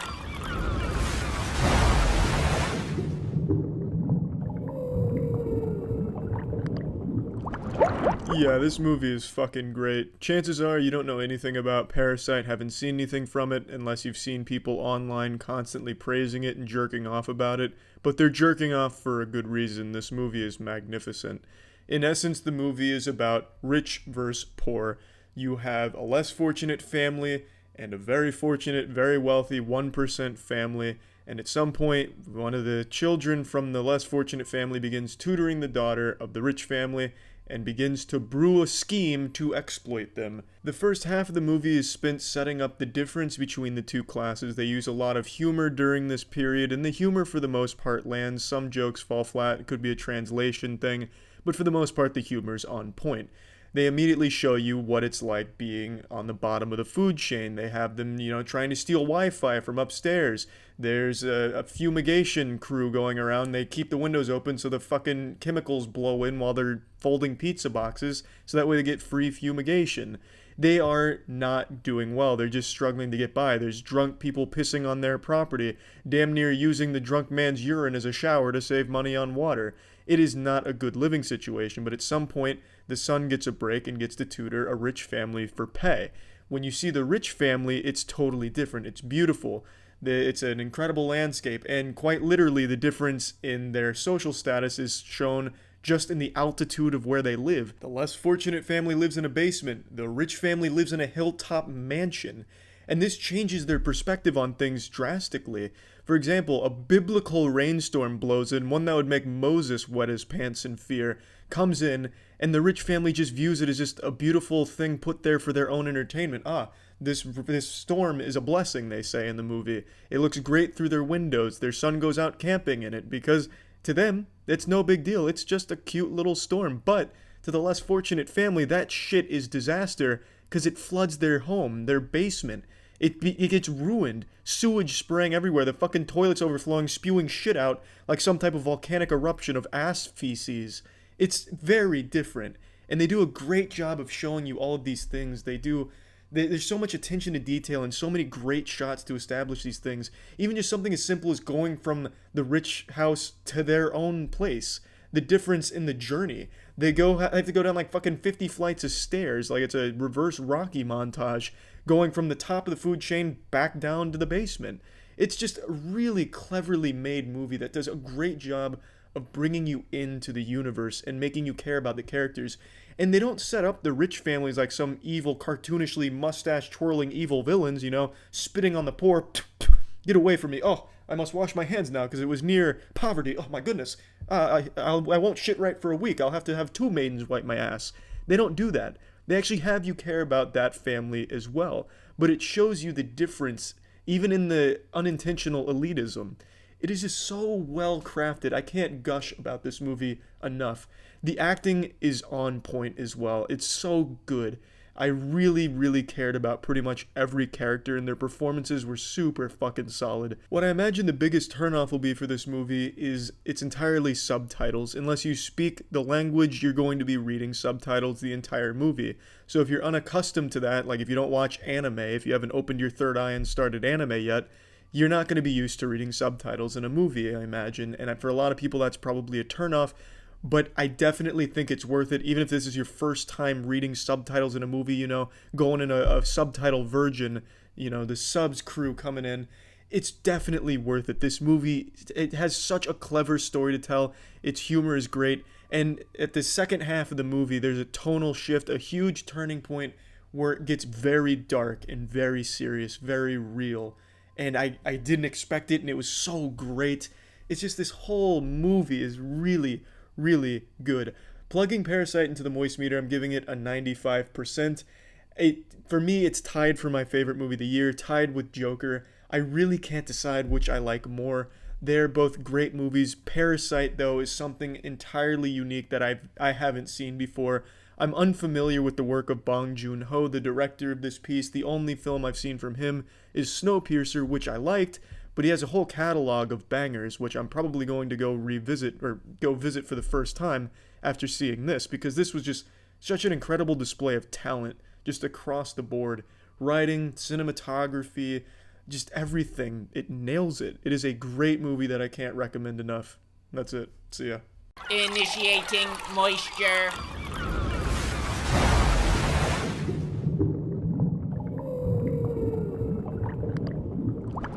Welcome to the Moist Meter. Today we're taking a look at M. Night Shyamalan's new movie, Old. I'm not the biggest M. Night fan. I do like some of his movies and dislike others. Pretty much the same opinion everyone has of him. He'll sometimes make the worst movie you've ever seen in your entire fucking life with Avatar: The Last Airbender, and then sometimes make a good movie like with Split. So he's always just going back and forth between dog shit and not dog shit.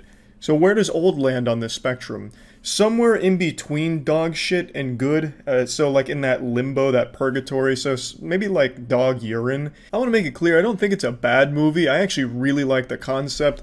It's just a bunch of people trapped on a small beach where they're aging rapidly. I think it's a really interesting and unique story idea, but it's so full of what makes M. Night's bad movies so bad that it takes away from it sometimes, which is awful dialogue. Like, the characters in M. Night movies sometimes just become like fucking like Google search engines that just verbalize the entire exposition to you. Like, if you looked up a plot synopsis and then fed it to the actor to say out loud, if that makes any sense. Like, for some reason, they just don't talk like human beings in some of his movies, and this is a good example of that. Like, they'll gather all the characters on this beach, and they're starting to figure out, what's going on here. Like, something is afoot. My 6-year-old is now 6'5", and he's like 40 years old. This is getting a little peculiar. And then they'll just go through like all of these crazy steps, like, okay, well, using what I understand about thermodynamics and ancient Egyptian curses, I'm able to deduce exactly what is going on this island to perfect accuracy. And then all the other characters will chime in, yes, he's absolutely correct, he's 100% right. And now I work at a museum, so I actually understand rocks quite a bit, so these rocks are actually magical rocks blessed by a wizard from the old King Arthur days. And it's like, the characters don't converse with each other. They like spit exposition back and forth, just like vomiting into each other's mouths, 2 girls, 1 cup style. Like, they're never at any point do you feel like you're watching 2 characters talking. It's like a battle of who can dump the most exposition out of their mouths the quickest. But when they're not talking, I think that's when the movie's at its best, because you have a really like pretty disturbing premise of these people are aging fucking 50 years over the course of 24 hours. Like, they are aging quick, and I think that as a plot device is really interesting to most people. Like, some of these kids, they were 6 years old, and then in 5 hours, now they're in their 20s. They are physically 20, but they still have the mind of that 6-year-old. So it's a pretty fucked up situation. People die and start decomposing almost immediately. If they get like a broken arm or something, it starts to heal broken unless they set it. Like, there is a lot of disturbing things that happen with the premise, and I think it's a really interesting idea. And you're constantly wondering, well, how the fuck do they get out of here? Because they try the most logical stuff in the beginning, I'd say. Just leave the way they came, but they have an explanation for why that doesn't work. Maybe try climbing over the rocks. Well, they have an explanation for why that might not work. Try swimming away. Everything has an explanation for why this beach is really hard to leave. So you're always wondering, well, how the fuck are they going to get out? And I think they do a good job of creating tense situations, because there's characters on the beach that you might not be able to trust because they have something going on that leads to them maybe being a danger to everyone else in the group. So I think there's a lot of things that work in this movie, but a lot of things that take away from it too. Without getting too deep into the spoilers here, I think the ending of the movie it kind of falls apart.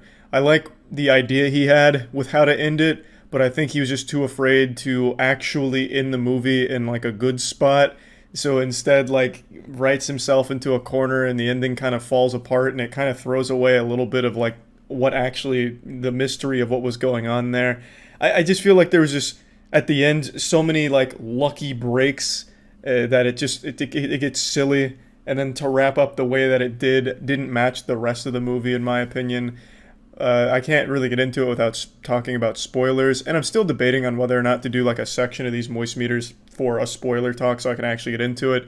Haven't decided yet, so I'm not going to bother with this one. But yeah, overall, I did enjoy the movie, but it's far from like a great or perfect film. But I definitely think it is an entertaining one with some interesting things in it. Plugging old into the moist meter, I'm giving it a 60%. I feel like this movie would have really benefited from someone being there and just slapping the pencil out of M. Night's hand every time he went to write character dialogue. I think that would have really helped elevate the movie a bit higher and maybe play to its strengths a bit more. I really just think someone needs to go over the dialogue that M. Night writes and change it, make it work, because that is a seriously lacking element to his movies, I would say. At least recently. But anyway, I still think it is a fun movie to watch. Now I'd like to talk about Helix mattresses. One of the most important things you'll ever buy in your life is a mattress. I'm sure you've heard that a million times from everyone you've ever met, and it's extremely true. You're going to be sleeping on it every night, every single day. So it's extremely important you pick one that matches your body type, and everyone's body is different. For me personally, the old mattress I used was just a little too soft, so it led to lower back pain. And then I found Helix mattresses, which give you a nice, unique sleep quiz, which will pretty much match you with your ideal mattress, whether it's like a harder mattress, a softer one, just to fit your unique body type. And for me, I needed something a little bit more firm, and since then, I haven't had that problem. Helix mattresses are super convenient because they're delivered right to your door, just rolled up in a box, and it's just super quick to get them out. It basically unpacks itself. So that's really nice, so we don't have to struggle with that. Also, if it makes you nervous to buy something you haven't tried yet, Helix mattresses offer a 100-night sleep trial, so you get more than 3 months to make sure that you love it, and if you don't, they'll just pick it up for you and you get a full refund. So if you're interested in trying a Helix mattress, you can go to helixsleep.com/moist to get up to $200 off your Helix mattress plus 2 free pillows. That's helixsleep.com/moist for up to $200 off and 2 free pillows. See ya. Initiating moisture.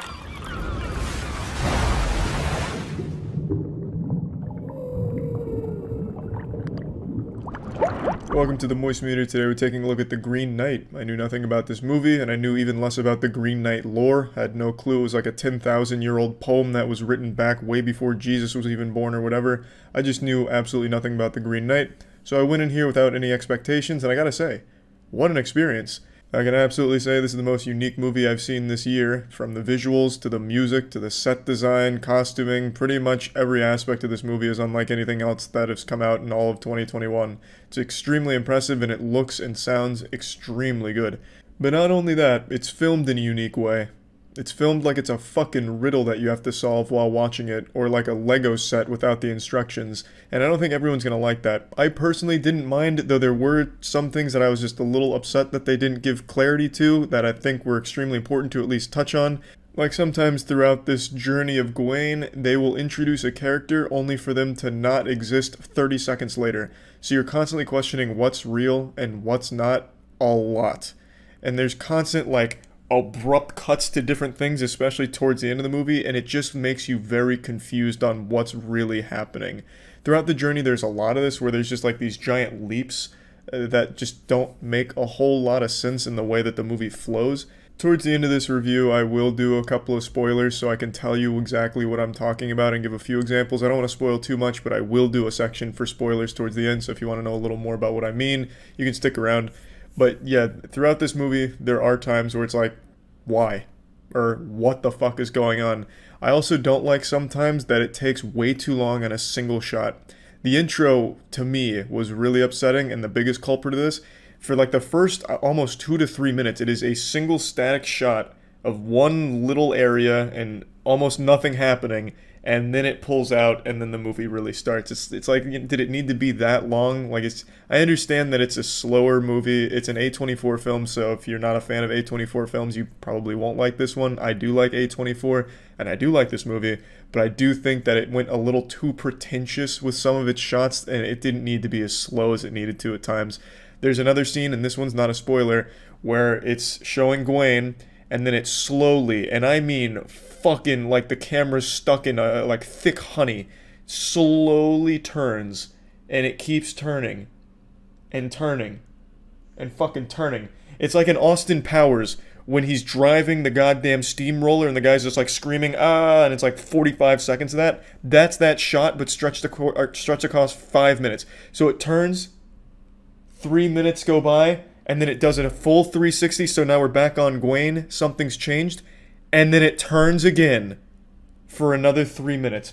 It is the longest 360, well, 720 shot of all fucking time. And it was frustrating. Oh my god, I wanted to press fast forward right then and there. There was no reason for it.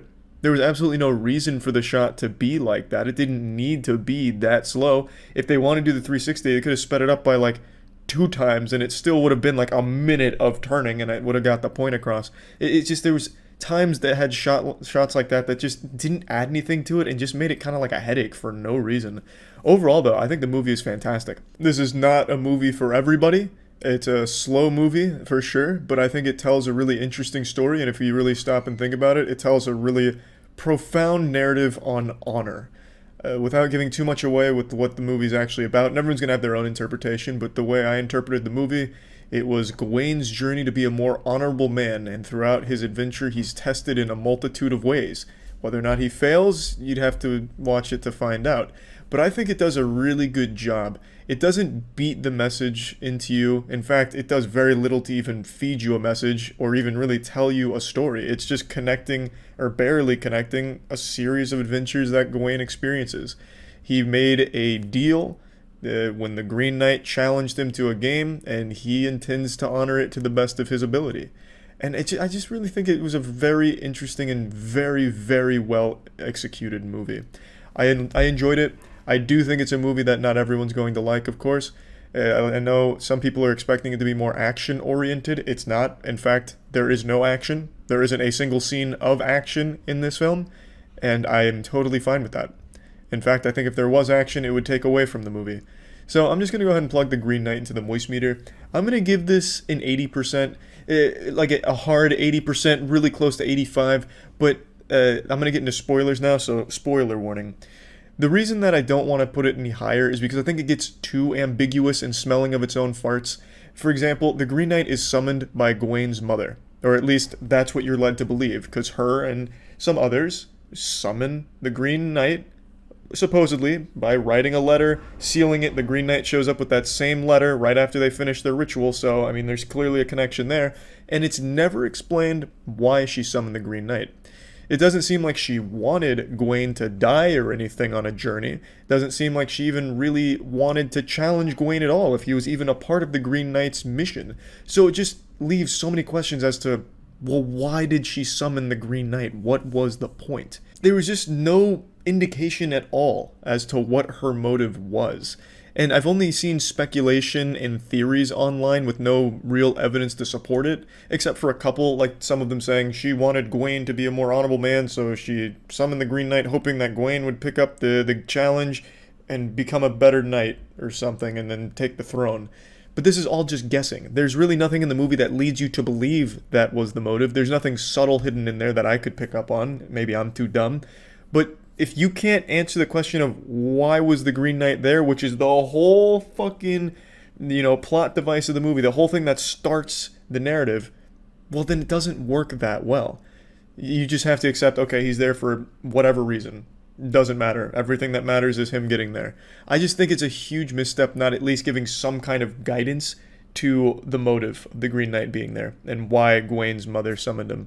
And then the last thing that I'm going to talk about here for the spoilers without giving too much away is I don't even understand why this fucking happened in the first place. Like, why they even accepted the challenge. Just randomly during Christmas celebration, fucking goofy-ass Groot comes in, the Green Knight. He's like, hey, indulge me in a game.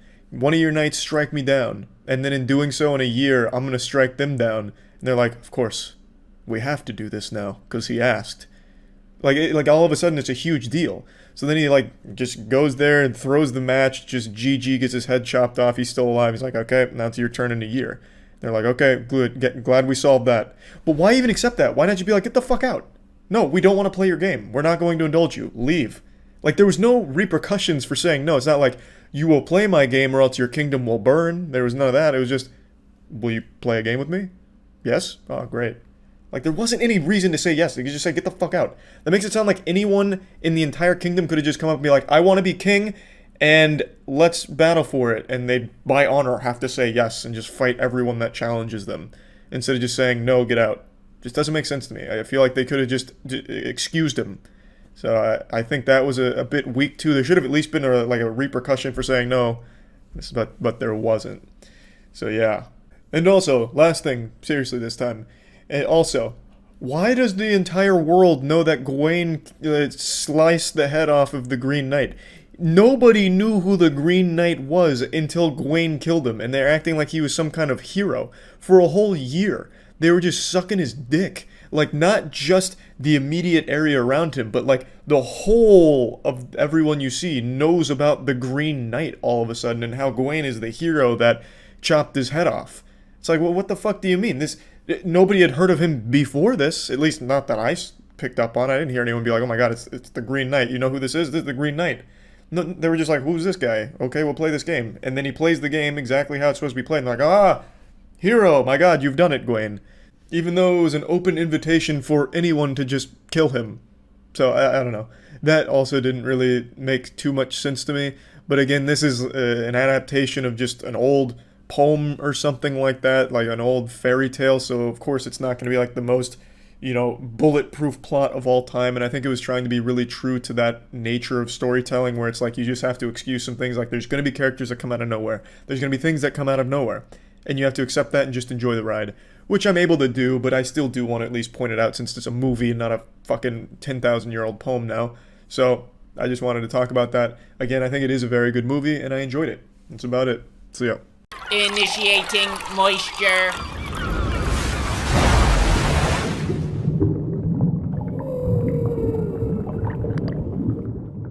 I think it's important to separate art from the artist, and in the case of Once Upon a Time in Hollywood, I had to make this necessary distinction between the two, because I do not like Quentin Tarantino. Not that I don't like his work, I think he's just a fucking psychopath. And saying you don't like Quentin Tarantino on the internet is like committing suicide because he's so revered, which I find super odd, especially in the current climate of things with cancel culture. This dude has done everything shy of rape and murder one of the actresses on his sets. For instance, he strangles Diane Kruger in Inglourious Bastards to get a realistic-looking strangulation because he didn't trust the actor to be too gentle. He wanted to go hard to make it look right. He strangled Uma Thurman in Kill Bill. He spit on her. And also, he nearly killed her, just outright murdered her by making her drive a car with no airbags, no seatbelt, some decrepit headrest literally held together by duct tape and goodwill. Had her drive it down this fucking stunt course like Evel Knievel, and she got into a really bad accident that she still suffers from. The dude's a maniac. So I don't like Quentin Tarantino. His work, different story. But Once Upon a Time in Hollywood, I had to set that aside and look at this objectively. And to be honest, the movie's still not even great. It's definitely one of his weaker movies. It's not an overall horrible or shitty movie by any means, but it's a movie that is entirely carried by its cast. It has a really stacked cast, and they're the only good thing in this movie. This movie is devoid of a plot. You will not find a narrative in this movie. It is not structured that way. You'll find a theme, which is about coping with changing times, you being less useful in society, you coming to terms with it. It's about the struggle of accepting that fate, and that's really just about it. Everything else is kind of just characters talking to each other. There's no overarching plot. There's nothing that drives the characters. There's really just not a whole lot here in terms of substance. That being said, there's a lot of cool shit in the movie too. I like the way a lot of the scenes are shot. I like the set design. It really does feel like you're watching an old movie. This doesn't feel like a modern movie in even the slightest bit. I really, really like when they got into like an actual old western, because the movie takes place basically around this character whose bread and butter was old westerns, and he got a new role and they're filming it, and you're getting to watch this old western being filmed while you're watching the film from the outside. So you get to see them saying like cut and shit in the scene, and then it goes right back to the movie. So you're watching like a movie within a movie. It's very nicely done, and I enjoyed that. Brad Pitt, I think, was phenomenal in this movie. But overall, the entire first 2.5 hours of this movie, because it's nearly a 3-hour movie, is just uninteresting, boring. It's just not enjoyable. You'll have things that seem like they're going somewhere. For example, tension will start building up on a ranch. It's starting to build up, reaching the crescendo. You got your dick in your hand and you're ready to see anything at all happen in this movie. And then nothing happens. Walks away. End of plot line. You never see those characters again. Nothing ever comes of it. Until like the last 15 minutes, you have nothing. No plot lines get resolved. Really nothing happens. There's almost no conflict or tension past that point. There's just literal nothingness. A void of entertainment. It's supposed to be heavily reliant on comedy, but Brad Pitt is the only one who does comedy in this movie and does it well. He is the only character that executes it in a decent fashion. Sometimes Leonardo DiCaprio's character comes across comedic, but that's just because of how serious the character is, and I think they do a good job with that sometimes, but overall the comedy doesn't land either, so it doesn't have that crutch to lean on either. The last 15 minutes, though, is spectacular. Absolutely spectacular. That was the only good part of the movie, and it was a really fucking good part. All the comedy works in the last 15 minutes. All of the actual shit going on works. It's shot so well. It's grisly. It's really, really enjoyable. But was it worth the tiresome journey to get to that point? Absolutely not.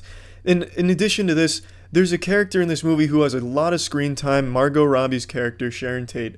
She has a lot of screen time in this movie, but she doesn't do anything in the movie. Literally, the entire character could have been non-existent and the movie would have done the exact same thing, gone the same places. She influences not a single thing in this entire movie.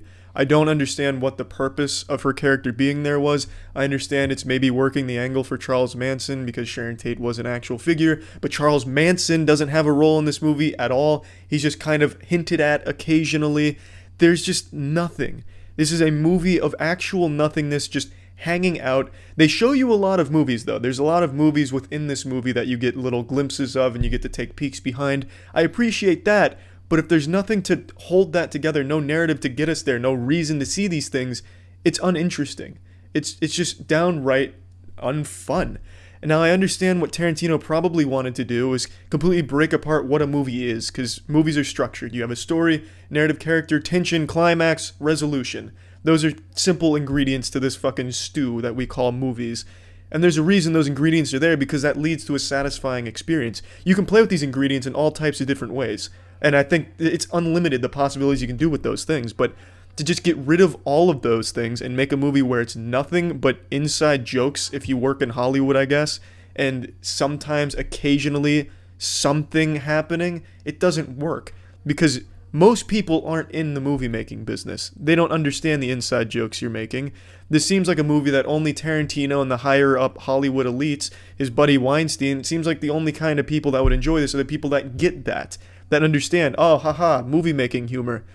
It really just doesn't work. If this had a narrative to hold it together, or any semblance of anything happening or building up to something that actually happened, the movie would probably be pretty fucking good. Because, like I said, there's a lot of elements in this that do work well when they're showing you a movie within a movie. It's just so well acted, too. I can't stress that enough. I fucking love Leonardo DiCaprio's character, Rick Dalton, and I also love Brad Pitt's character.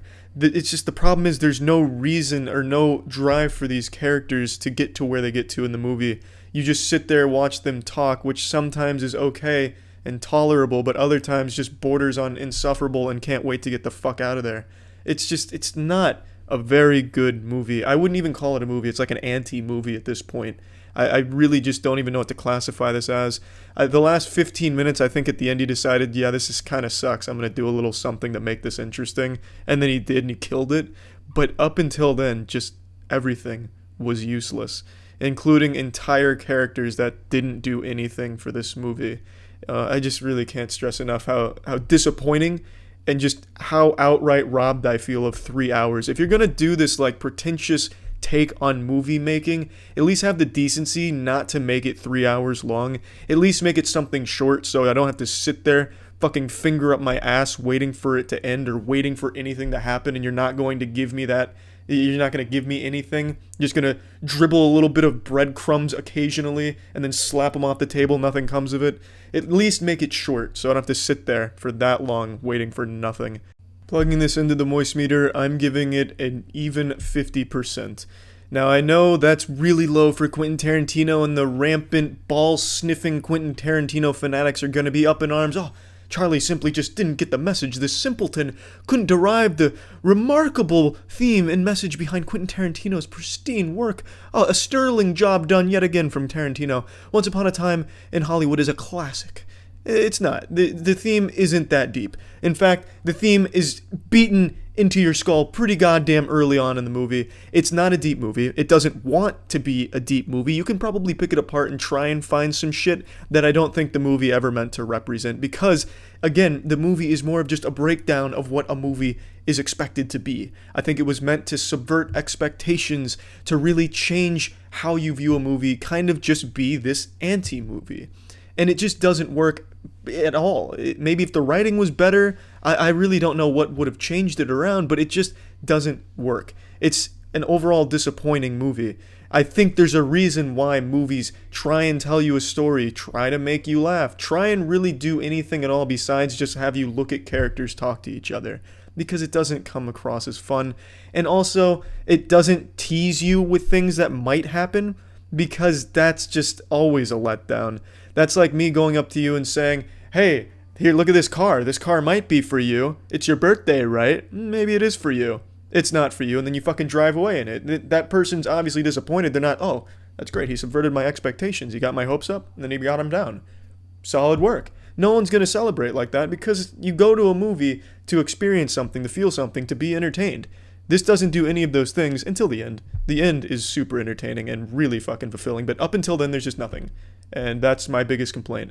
Incredible work from the actors, though. The acting is fucking nuts. That's about it. See ya. Initiating moisture.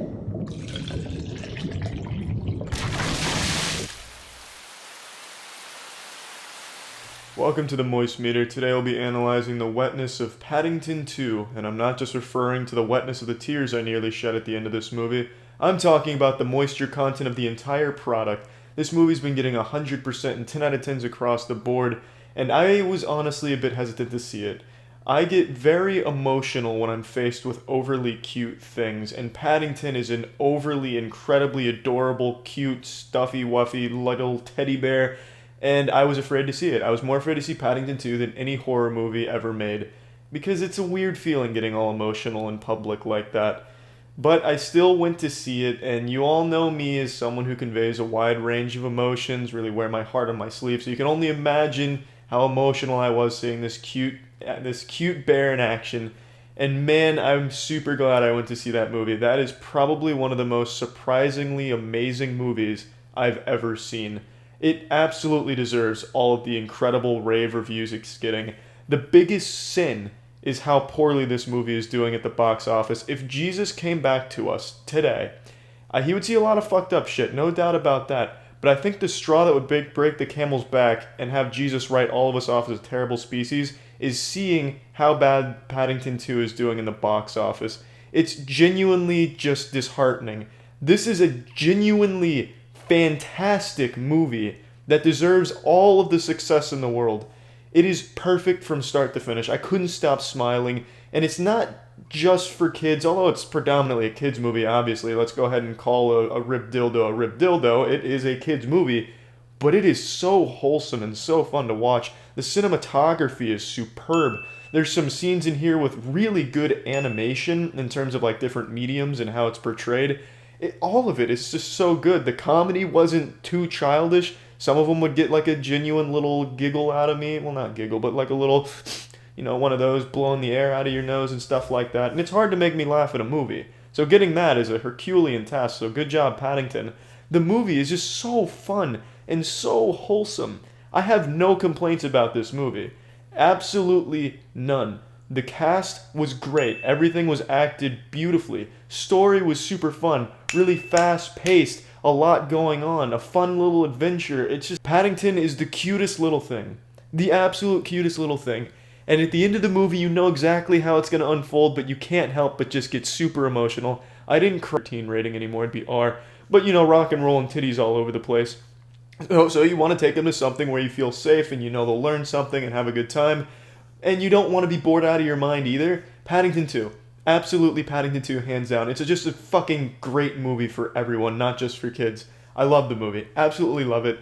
I cannot compliment the movie enough. So let's just go ahead and pop this shit into the moist meter. I'm giving this a 90%, and the only reason I'm not giving it 100% is just because, like I've said before, 100% I feel is reserved for absolute masterpieces that I think everyone needs to get up and go see immediately. I'm talking a movie where I don't care if you can't even afford to buy yourself a bag of Doritos, you better start getting your ass to Wishing Wells and plundering that shit, collecting quarters to save up enough to buy a ticket to a movie I give 100% to on a moist meter.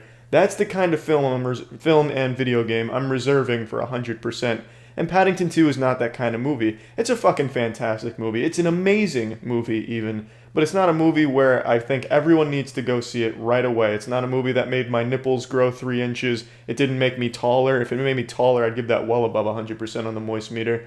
But it's a fucking great movie that I do think is absolutely worth seeing if you want to see a movie, or if you have to take, a younger person to a movie, and you don't want one that's going to bore the shit out of you. And I didn't give it a 95% either, only because it is still a kid's movie. If you're an adult, it's not going to make this huge, lasting impression on you that's going to change your outlook on life. I feel I need to clarify a bit better why I didn't give this movie a 95%. And it's not just because, it's a kid's movie, it's not mature enough for me, it didn't change the way I perceive reality, and it didn't open my third eye. It's because I reserve 95s and 100s to movies that really push boundaries, movies that really excel in every possible area. They take risks, and it pays off, and it becomes this masterpiece. 95s and 100s are pretty interchangeable to me. There's really no difference between a 95 and a 100. To me, the gap is 90 to 100. And Paddington 2 is the closest thing to me wanting to give it a 95, but I don't really think that's accurate, because to me that says this is a movie that everyone, everywhere, will love no matter what their personal tastes are. And Paddington 2 is not that kind of movie. It's an incredible movie that I do think the majority of people will enjoy, as long as they're open to just having a mindlessly wholesome, fun adventure ride, a very cute movie. But it's not a movie where I feel is one that took a lot of risks or didn't play by the rules. It's just a movie that excelled in all of the areas that it hit, and those areas it hit are areas that are covered in a million other kids' movies and movies like Paddington 2. I just think Paddington 2 is the best one. So that's my justification for not going above a 90. But it is an absolutely fantastic movie. I have no complaints about it. Everything it wanted to do, it did beautifully. A fucking great movie. I couldn't be happier with my purchase of those Paddington 2 tickets. I want to fucking frame those bad boys. I want those bitches up on the wall. I want to get Paddington 2 memorabilia. God damn, that movie was fucking good. So yeah, that's it. See ya. Initiating moisture.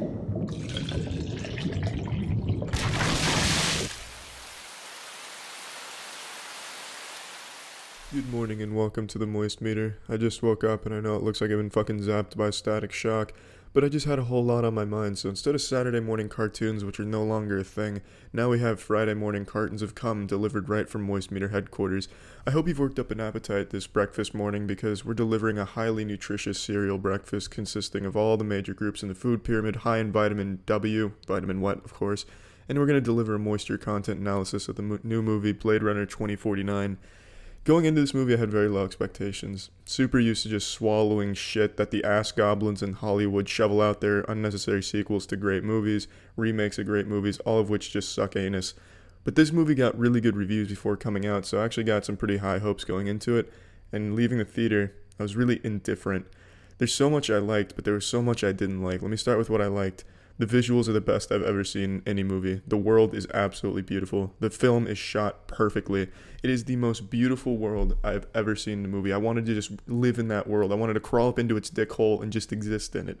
It was absolutely breathtaking. Every scene, so much eye candy, gave me eye diabetes. The world is just shit my pants and slap my mother beautiful.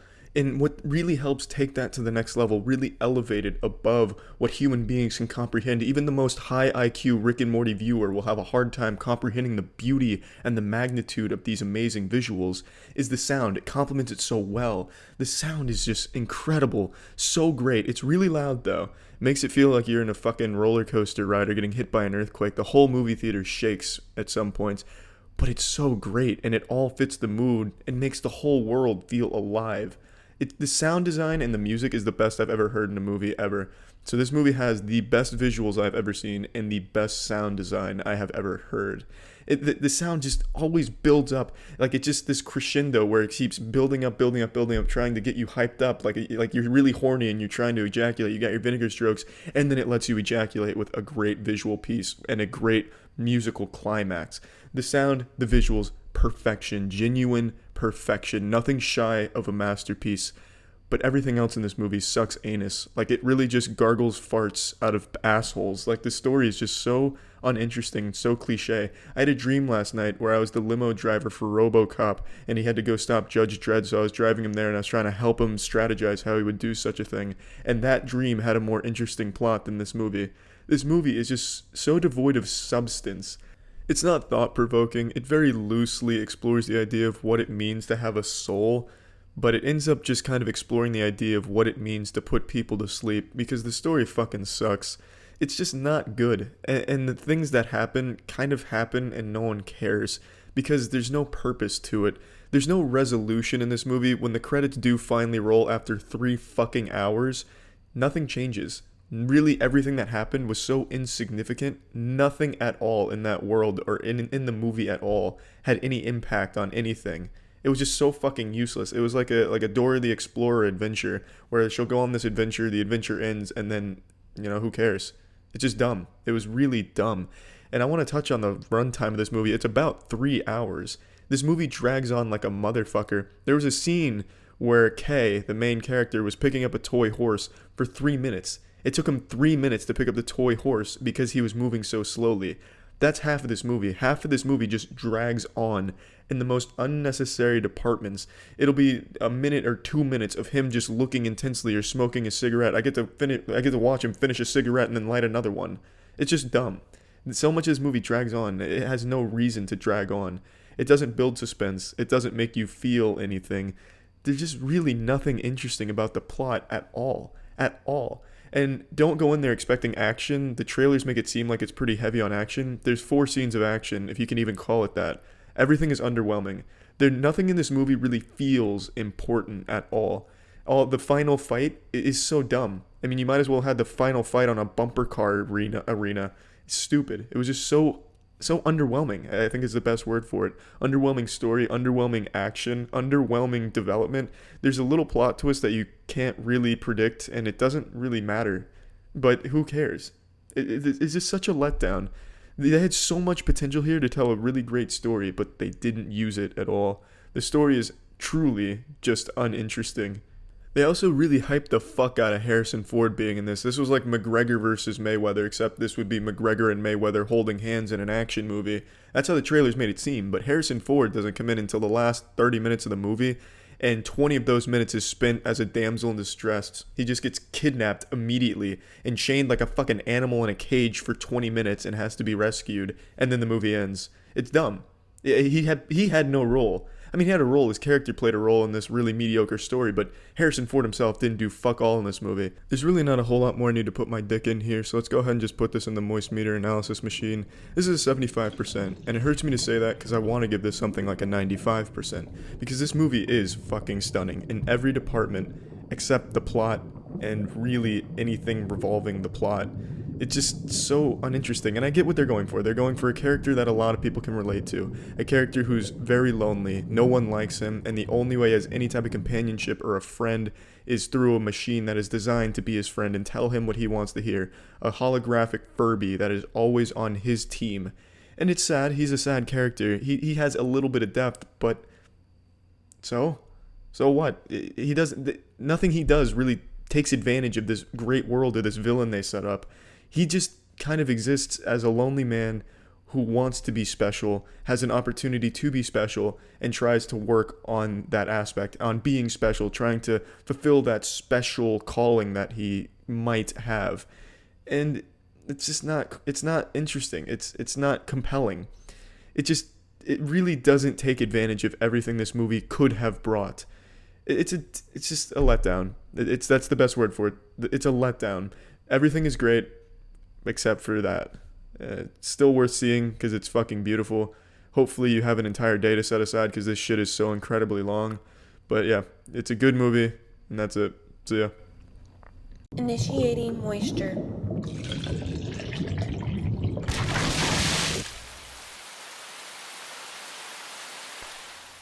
Welcome to the Moist Meter. Today I'll be analyzing the moisture content in The Disaster Artist. This is a movie I was really looking forward to because The Room is a movie that's very close to my heart. It's a movie that I think about every time I fart. It is a beautiful masterpiece of a movie. Now, those of you who've followed me for a while know I have a very strong passion for bad media, bad video games, bad movies, bad music. I love it, and I seek it out, and I always have. So I saw The Room around 2009, 2010, somewhere in that ballpark, and fell in love. Absolutely fell in love with it. And by extension, I fell in love with Tommy, that beautiful enigma, that cosmic anomaly that is Tommy Wiseau. I even watched his Let's Plays he did on the Machinima YouTube channel. I don't know how many of you remember that. You may have read about it in history textbooks at some point, but it was probably before most of your times. He did this show called The Tommy Y Show where he played games and made like very short videos, kind of in the same vein as The Room except with aliens. It was great. I mean, the only question after watching the Tommy Y Show is, Tommy, why are you even doing this? And I don't have the answer, but I'm glad he did. He is a genius, an absolute fucking mad genius. Now let's get to the movie, The Disaster Artist. I'm happy to say it was a pleasant surprise in how good it turned out. What a story, Mark, really. It was just a wholesome, fun movie to watch. It wasn't like a laugh out loud movie or anything like that. It was just an enjoyable experience. And it's one of the few movies I've gone to where the audience actually participated in the movie. They tossed out memes because, you know, The Room has become this massive meme. I mean, I invested in The Room memes well before they caught on to the mainstream, kind of like see a coin in the cryptocurrency market. Mark your calendars. It's going to take off any day now. It's going to be reaching Bitcoin levels in months. Soon, see a coin will overthrow the USD. But enough of the cryptocurrency tangent. It was fun having the audience participate in the, oh, hi, Marks, you're tearing me apart, Lisa's, you know, the big memes and shit.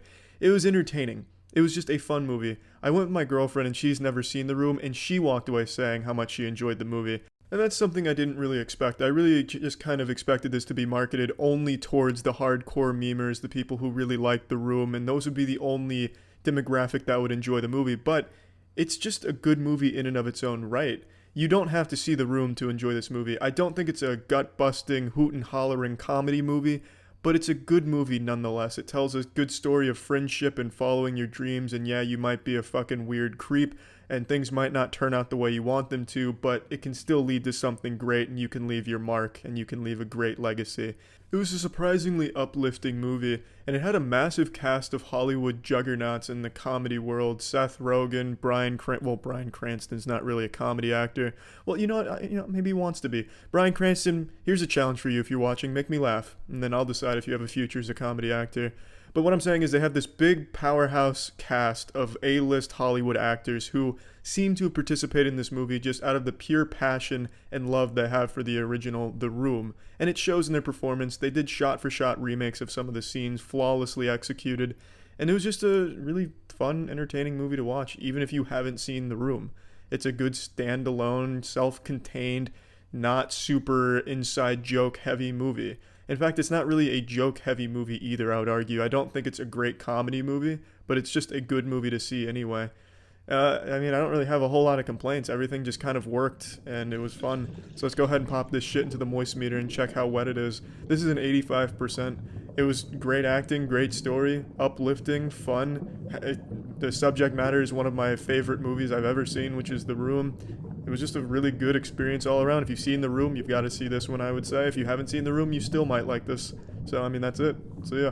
This episode of Moist Meter was brought to you by NordVPN. Initiating moisture.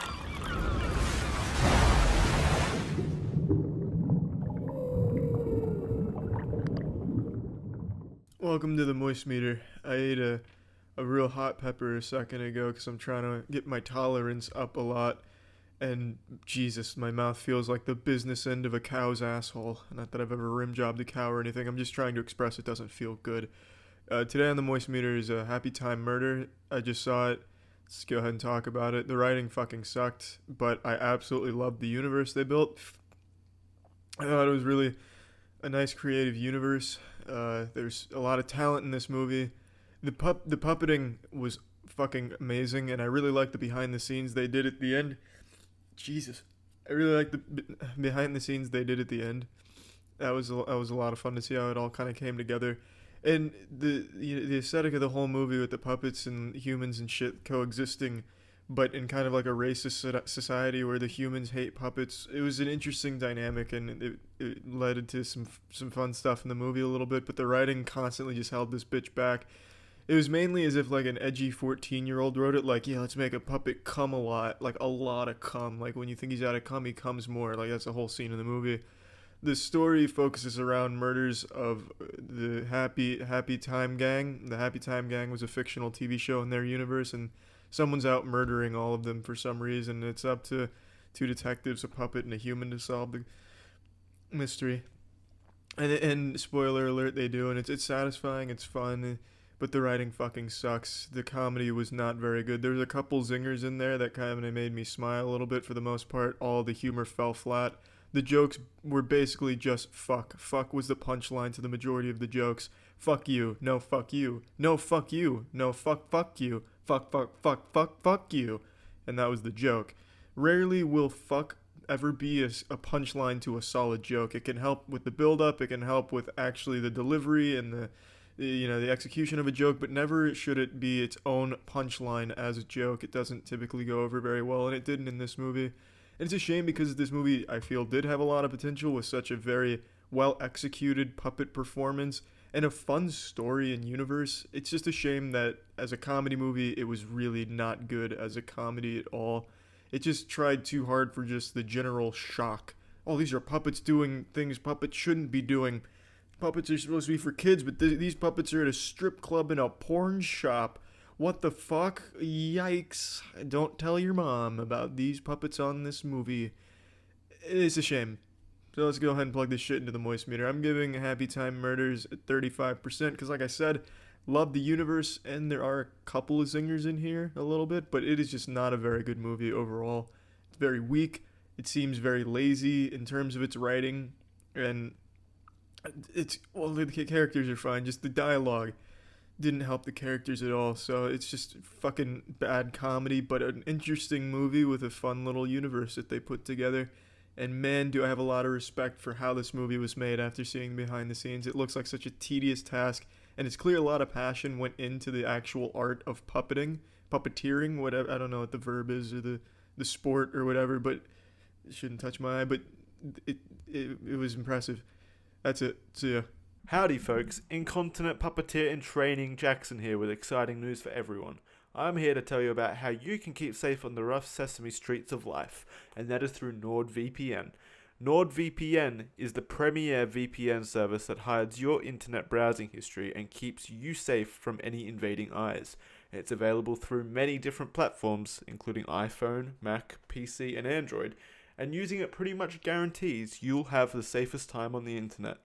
Through nordvpn.org/penguinz0, you can get this expert level of protection for 77% off, making it also the most affordable way to remain secure. The internet is a vast and scary place, full of people and defeat and shit. So make sure you take the initiative and keep your household safe by using NordVPN by going to nordvpn.org/penguin0 for that 77% off for a full year's worth of protection. That's nordvpn.org/penguin0. Initiating moisture.